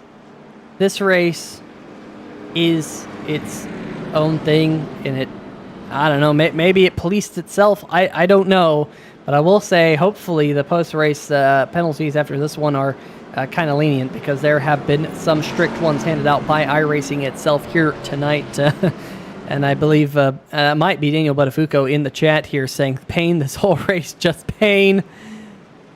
Yes, it is a little bit of pain, that is for sure, up here in the booth and out there for the drivers. But nonetheless, we'll make some good use of it. We have seen some good side-by-side racing. Let's be honest, we have seen some tonight here, Garrett. And now, Tim Johnston, he's on fresh tires. DeBarro isn't. Lap count winding down, and... am I even live here? I'm not even live. How about that? We're back. Green flag racing. You've only missed about half a lap here, folks. But up at front, DeBarro gets away from Tim Johnston. I looked up and saw the green flag was up there in the top left of the screen. And went, what's happening here? So DeBarro, Johnston 1-2. Graphix, even the broadcast team is struggling here tonight, folks. Bear with us. J.D. Laird inside of Casey Miller, the 05 and the number 46 machine. Back behind them, though, Jason Freeman and Nick Chambrone. Chambrone trying to climb his way back up towards the front of the field in the 01 machine. What a crazy night. Now J.D. Laird having a big wiggle in the 46. Peter, has there been one driver out there that hasn't wiggled all night? Maybe Anthony DeBarro, but that's about it. This track is giving these guys everything they can handle, and it's certainly too much to keep up with as they're battling here around, what, 5th place? Yeah, this is right now the battle for 5th with Chambrone to the inside of Casey Miller. Now here comes Jason Freeman in the number 5 to join this battle. Meanwhile, up at the front of the field, Tim Johnson has caught DeBarro. Remember, DeBarro is on older tires relative to that number 28 by near on 50 laps between the 27 and the number 28. But we know that DeBarro has an extra set of tires on pit road. Meanwhile, this group right here is getting really stacked up. Here comes Laird to the inside of Graphix. Chambrone in the 01 back behind him. And oh, Casey Miller! Another big wiggle out back for the 05 machine. I think the big question is going to be how many drivers will we have at the end of the night here. We're down to just 12. That is half of the starting grid. And Graphix there gets run up the racetrack by Chambrone. More contact. Graphix still getting run up the racetrack by Chambrone. Chambrone's going to scoot away with Jason Freeman to his inside. I don't know if that was some argy-barginess. Meanwhile, Tim Johnston's got around Anthony DeBarro up at the front of the field. Action happening all over the racetrack. New race leader, the 28 machine, who started tonight on pole. We're not used to any action happening in the front of the field because Anthony DeBarro was dominating this race for the middle stages. And Tim Johnston just decided to make it look easy on those new tires as he tries to check out and keep the track position that DeBarro's had all race and stay away from all the madness back in the pack. So Johnston is your leader, and obviously Johnston and DeBarro haven't really had any significant issues here tonight as everyone racing a little bit further back. Casey Miller shoots up the racetrack in the 05. Meanwhile, they go side by side for position back around the 7th or so position. The 05 has it. The 7 wants 6th. Then you have Bill Edwards to the inside of Tristan Maher, who is a chase driver, trying to be the best of the rest when it comes to the chase drivers here in that number 98.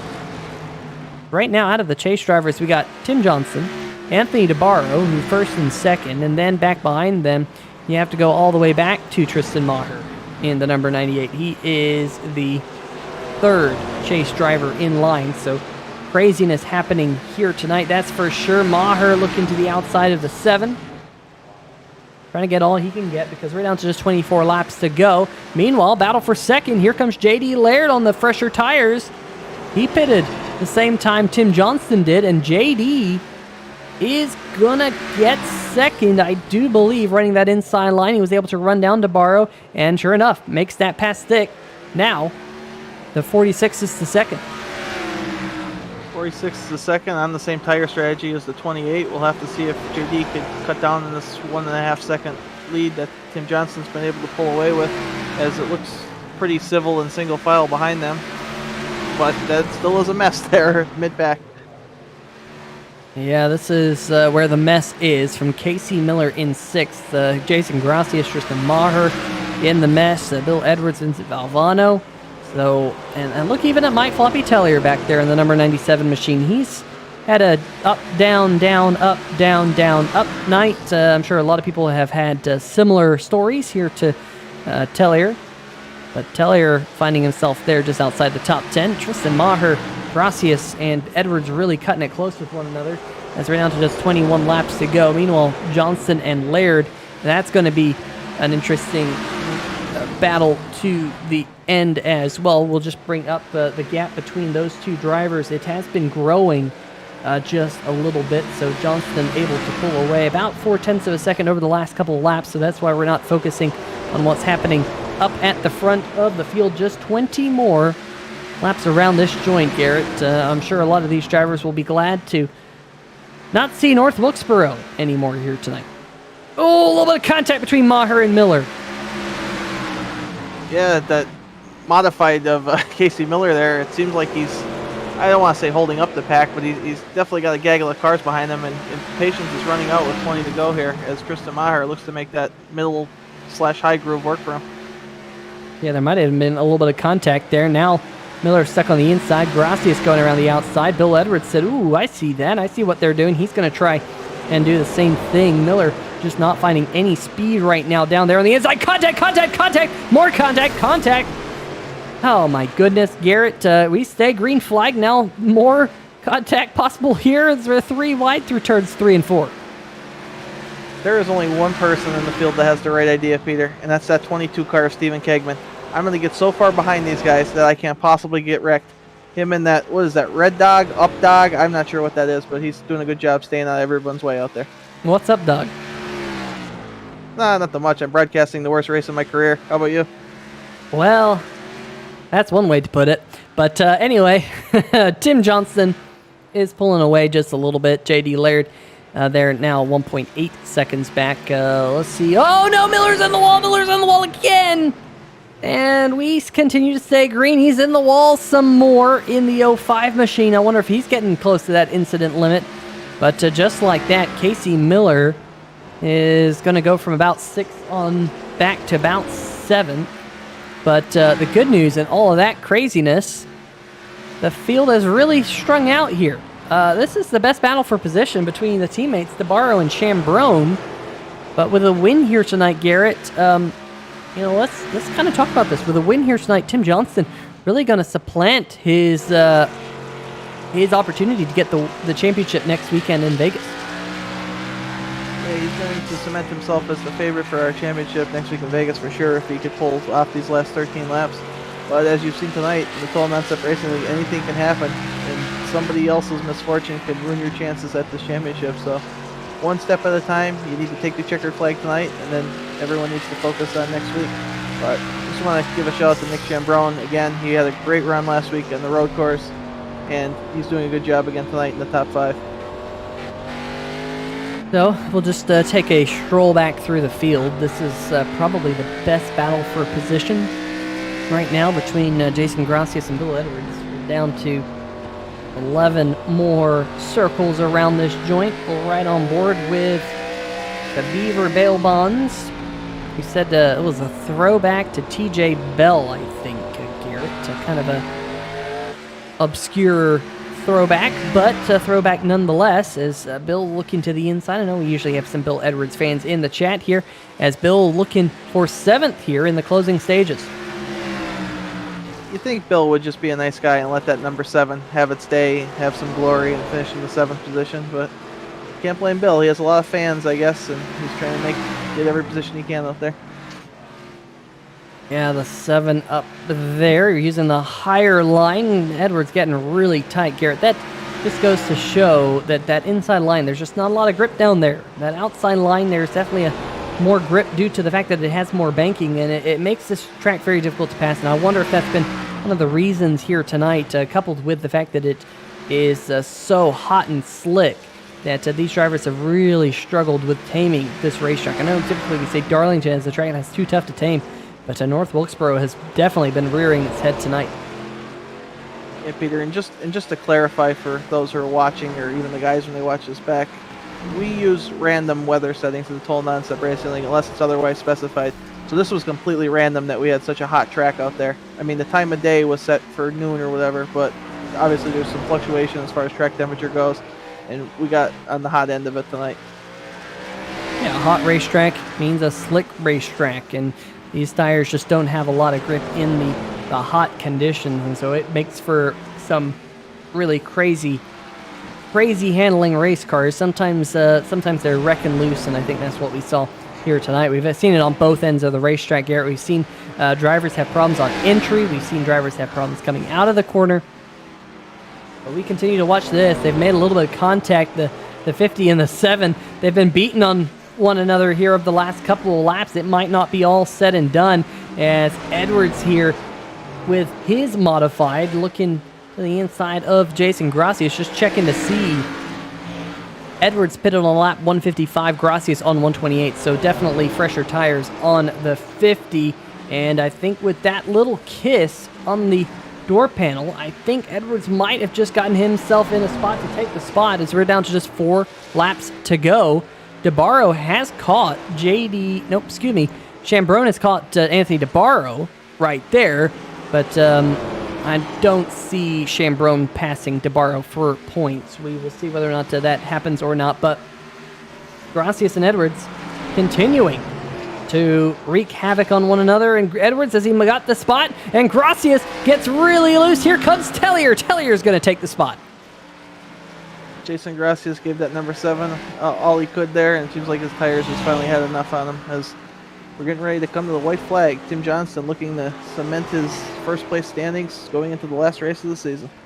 Coming out to the final corner, white flag is in the air for the Texaco Haviland number 28. I'm sure John Cannizzaro was hoping that he would be the Texaco Haviland car in victory lane here tonight, but it does not look like that will be the case, as the number 28 of Tim Johnston will be the driver to see the checkered flag here tonight in what has been a tumultuous SimShots Classic 200. I'm not sure if we can keep the classic name here tonight, Garrett. It wasn't all too much of a classic, but definitely big shout out to our friends over at SimShots for sponsoring tonight's race. It was a wild one, that's for sure. JD Laird comes up to give a little bit of a congratulations to number 28. Tim Johnston picking up another win this season. He has a couple of wins to his credit, and definitely has been the driver who's been atop the leaderboard quite a bit. In fact, no, I take that back, Garrett. I thought that Tim Johnston had won a couple of races this season. He's been Mr. Consistency, but this is his first win all season long. Wow. Wow is right, Peter. I expected him to have multiple wins. He's always running up front. He's very good on the road courses as well. I never would have remembered that this was his first win of the season, as he's burning it down. And truth be told, Peter, Tim is one of those guys that just shows up and races. I don't think I've ever said a word to the man. Well, hopefully, just for that reason, we'll let you do the victory lane interview. How about that? But that means we will need to get some post-race interviews lined up for the folks here in the chat. Let's just see if we can pick up our drivers who did finish inside the top 3. Just waiting to see if JD Laird is able to show up. Same thing with Tim Johnston. There's Tim, not seeing JD. Hopefully we can get a quick word with our runner-up here tonight. But let's, now that I was about to say, I think the 28 who did a Polish victory lap, I thought maybe he'd kind of called it a burnout, but he said, you know what, no, I haven't called it a burnout just yet. And he's going to try and, oh, no, there we go. He just decided to jump on over to the other side of the racetrack. So let's see, Garrett, if we can bring up the final, not the final race results, but the third place finisher, Anthony DeBarro, here tonight. Why don't you take it away with driver of the number 27 machine? Hey, Anthony, Garrett up in the booth. What a cluster of a race, I guess, to put it mildly. Give us your thoughts on how the racing was out there and how your night went. Oh yeah, I mean, I think we had the best car overall. I just didn't have the tires there at the end, and I think if I would have pitted when they pitted, they would have stayed out. So I was just kind of sitting duck, and I didn't get that caution with 15 to 20 to go to get my set. But I mean, see Tim in victory lane, and he pretty much took a good point lead, and I don't know what happened the third year, what misfortune he had, because I don't know, it was out front, so I didn't really look in the mirror. But like I said, we had the best car, I feel like, and we ended up third there. I mean, it's a solid night. I mean, we've been running good. Besides Daytona, when I money shifted, I keep kicking myself for that, because if I didn't finish in the 30s there, I think I would have been right there with Tim. So, but congrats to Tim, and I thought overall we had some good runs there, but I mean, there were a lot of cautions, and it was a great track. I love road racing here. It's a fantastic track, and I hope in real life they actually decide to come back here and do some stuff. Absolutely. We shared those sentiments earlier on the broadcast about hopefully coming back here one day. But I know you gave pretty much a very professional interview and you did my job for me, but I just have to ask you, as someone who led this race, a huge chunk of this race, how did the track temperature impact you guys out there as far as car control? I don't know. I just noticed certain times with the heat cycles on the tires that it would be tight, and then I would lose my rear drive. It was just trying to manage people behind me and not overdrive it and get my straight launches off, because it's so easy to try to roll speed through the center, and then you have too much speed on exit, and then you're spinning the tires, and then you're gonna end up going backwards 10 laps from wearing them out. But like I said, I know we had the best car all night. I mean, I'm not gonna not say that, and we should have been in victory lane, but I just didn't. Strategy didn't go my way tonight.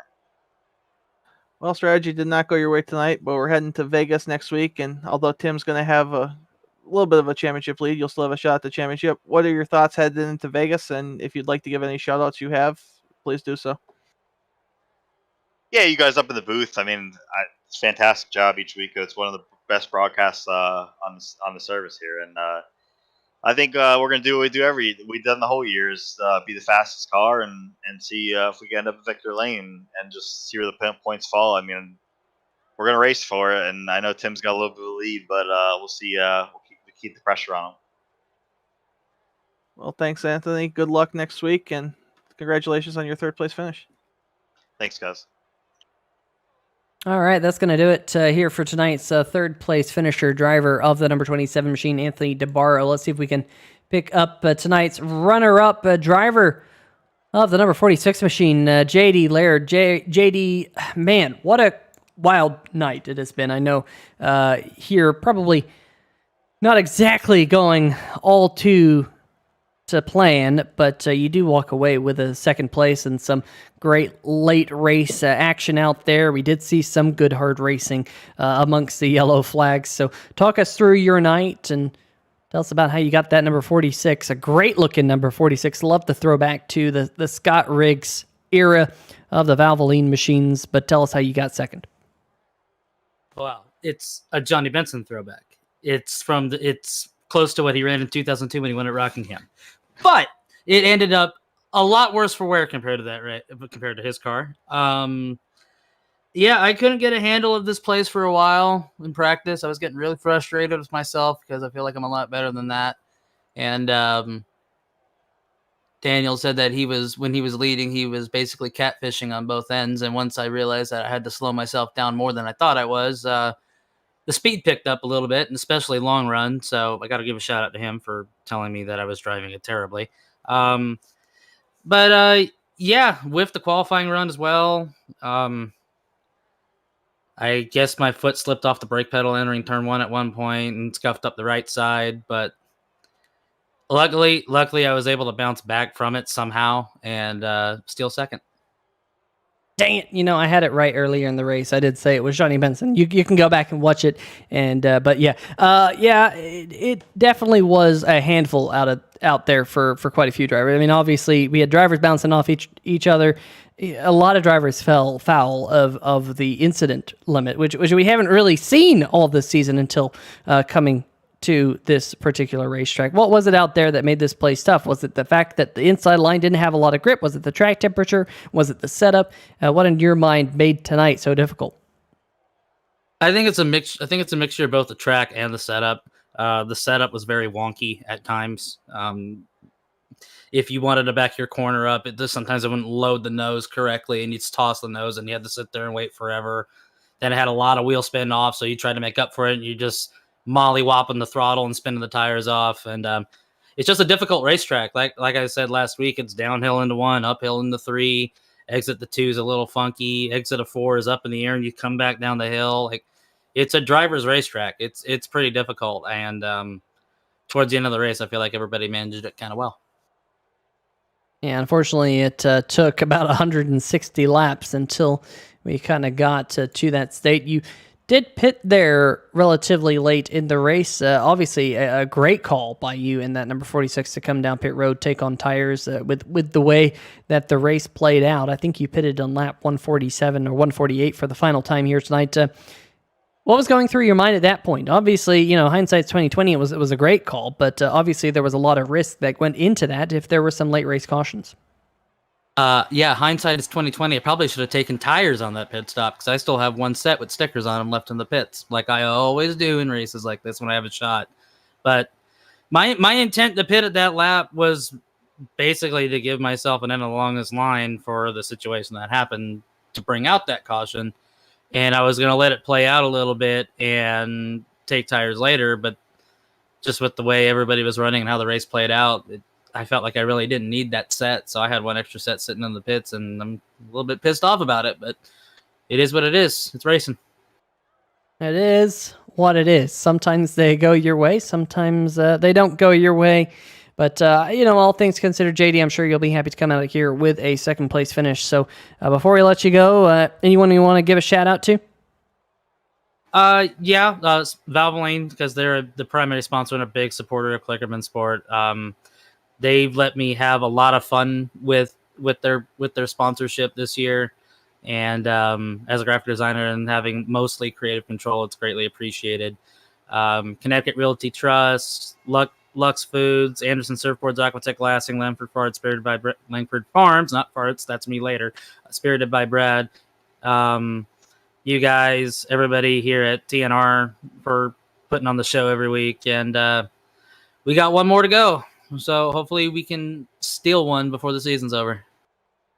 Yeah, definitely, JD. You have been good on the 1.5 miles, and we do round it out at Las Vegas. So who knows? We might see you in victory lane. What happens in Vegas stays in Vegas. Best of luck next week. Yes, and when it happens in North Wilkesboro, also stays in North Wilkesboro. Couldn't have said it better. That is tonight's runner-up, JD Laird, folks, and I believe it is time to go down to victory lane, where Mr. Garrett Gleason has caught up with tonight's race winner for the first time this season, believe it or not, Tim Johnson. Garrett.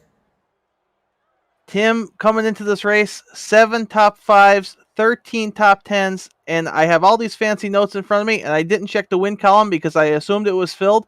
But tonight, North Wilkesboro, you took the checkered flag for your first win of the season. How's it feel?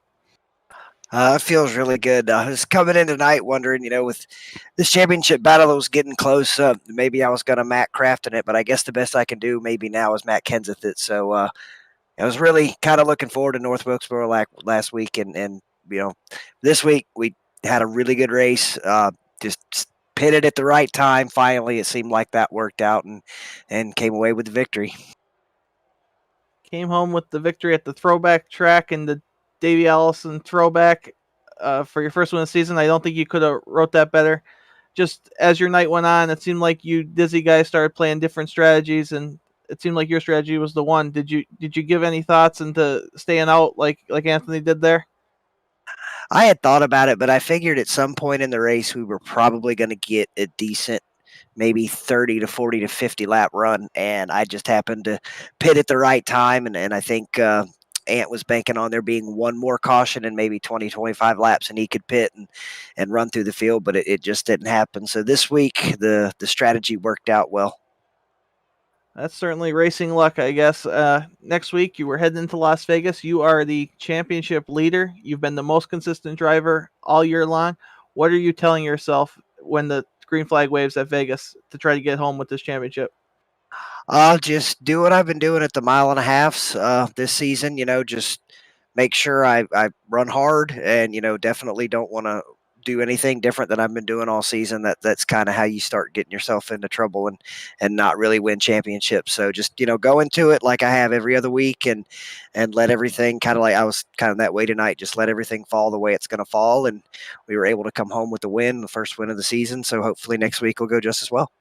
Spoken like a true champion, and I guess we'll see if you're going to be the champion next week. But before I let you go and head out to Vegas, I'm sure you want to shout out your teammates and your sponsors and tell Nick he sucks, so have at it. Yeah, I want to thank USAA for letting me throw this race back to Haviland and Davey Allison. When I was growing up, he was my hero. So big, huge thanks and shout out to my Dizzy Motorsports teammates. They're always, like I said, I still think they're the greatest team on iRacing. Thornton Graphix for sponsoring the series. Everybody at TNR that works really hard to put on a good show every week. Everybody at 3 Wide TV, and my parents for watching. So other than that, I will looking forward to the race next week. Well, congratulations, Tim. Go enjoy this one, and we'll see you next week. Sounds good. See you next week.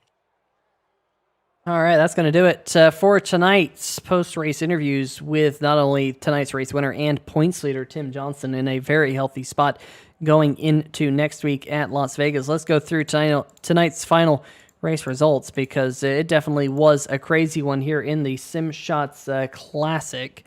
And yeah, you know what, guys? It just has not been a great night for the production truck either.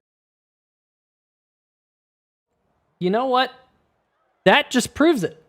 That just proves how bad of a night it has been. Oh gosh, I don't know what it is. Maybe I'm just wore out. But there's your final race results on your screen. You can probably read them faster than I can say them. But Tim Johnson takes home the win by almost 4 seconds over J.D. Laird, who wish he would have taken tires there with about 50 laps to go. Anthony DeBarro comes home in third after leading a good handful of laps. Nick Chambrone fourth. Tristan Maher, good run for the number 98 at the end of the night. It didn't look all like it was going to be a good night for a while. Jason Freeman in sixth. Bill Edwards in seventh. Mike Floppy Tellier in eighth. Jason Gracias and Vincent Valvano rounding out your top 10, G. Casey Miller finishes 11th in the 05. I'm not even sure how that was possible considering how much damage that car had. Our good friend Stephen Kegman comes home in 12th, stays on the lead lap, and has a solid finish. Daniel Buttafuoco and Ben Izinga in 13th and 14th fall victim to the incident limit. Matthew Rodriguez couldn't really get this track temperature figured out and just said he had enough, and I don't blame him, as he finishes in 15th. Philip Scott, his engine didn't participate in the last 60 laps of the race as he comes home in 16th, ahead of John Cannizzaro and Kevin Stone in 18th. 19th spot here tonight to Dakota Knoll in the number 25 machine, had number 12 on the side of his race car. However, Stephen Doziak in the 55 finishing in 20th. John Borst in 21st. Early accident for him. Chris Cabot also early accident in the number 48 machine. He was the final driver to take the green flag here tonight. Well, definitely a race that goes against the norm of what we have seen this season in the Total Nonstop Racing Thornton Graphix Grand National Series. Garrett, hopefully next week in Vegas, we have lots of green flag racing as we go to that 1.5 mile very fast oval. Yeah, looking forward to Las Vegas just because it puts North Wilkesboro behind us. I think we'll have some great racing and a great end to our season, and I hope everyone hangs in there with us, and we'll see them next week. And don't forget to vote on Facebook tomorrow for your favorite paint scheme. Yeah, don't forget to go to Facebook. Cross fingers, knock on wood, it's working tomorrow. I don't know what the world did today without Facebook, Instagram, WhatsApp, and all the other stuff, but you could have been checking out 3Y TV on YouTube as we inch closer to 1,000 subscribers. Want to give a big shout out to our friends over at SimShots for sponsoring the race. Make sure you check out the link that will be in the description. Also, make sure to check out our friends over at Thornton Graphix, Dunn Raceway Park as well, for helping put on the Total Nonstop Racing League, as well as new sponsor, Stay Tuned Sports, and their podcast with Jimbo. Great listen on Podbean. There's a link in the description. We really do appreciate it here on 3Y TV. But from all of us here at 3Y TV, folks, stay safe, have a good night, and we shall see ya.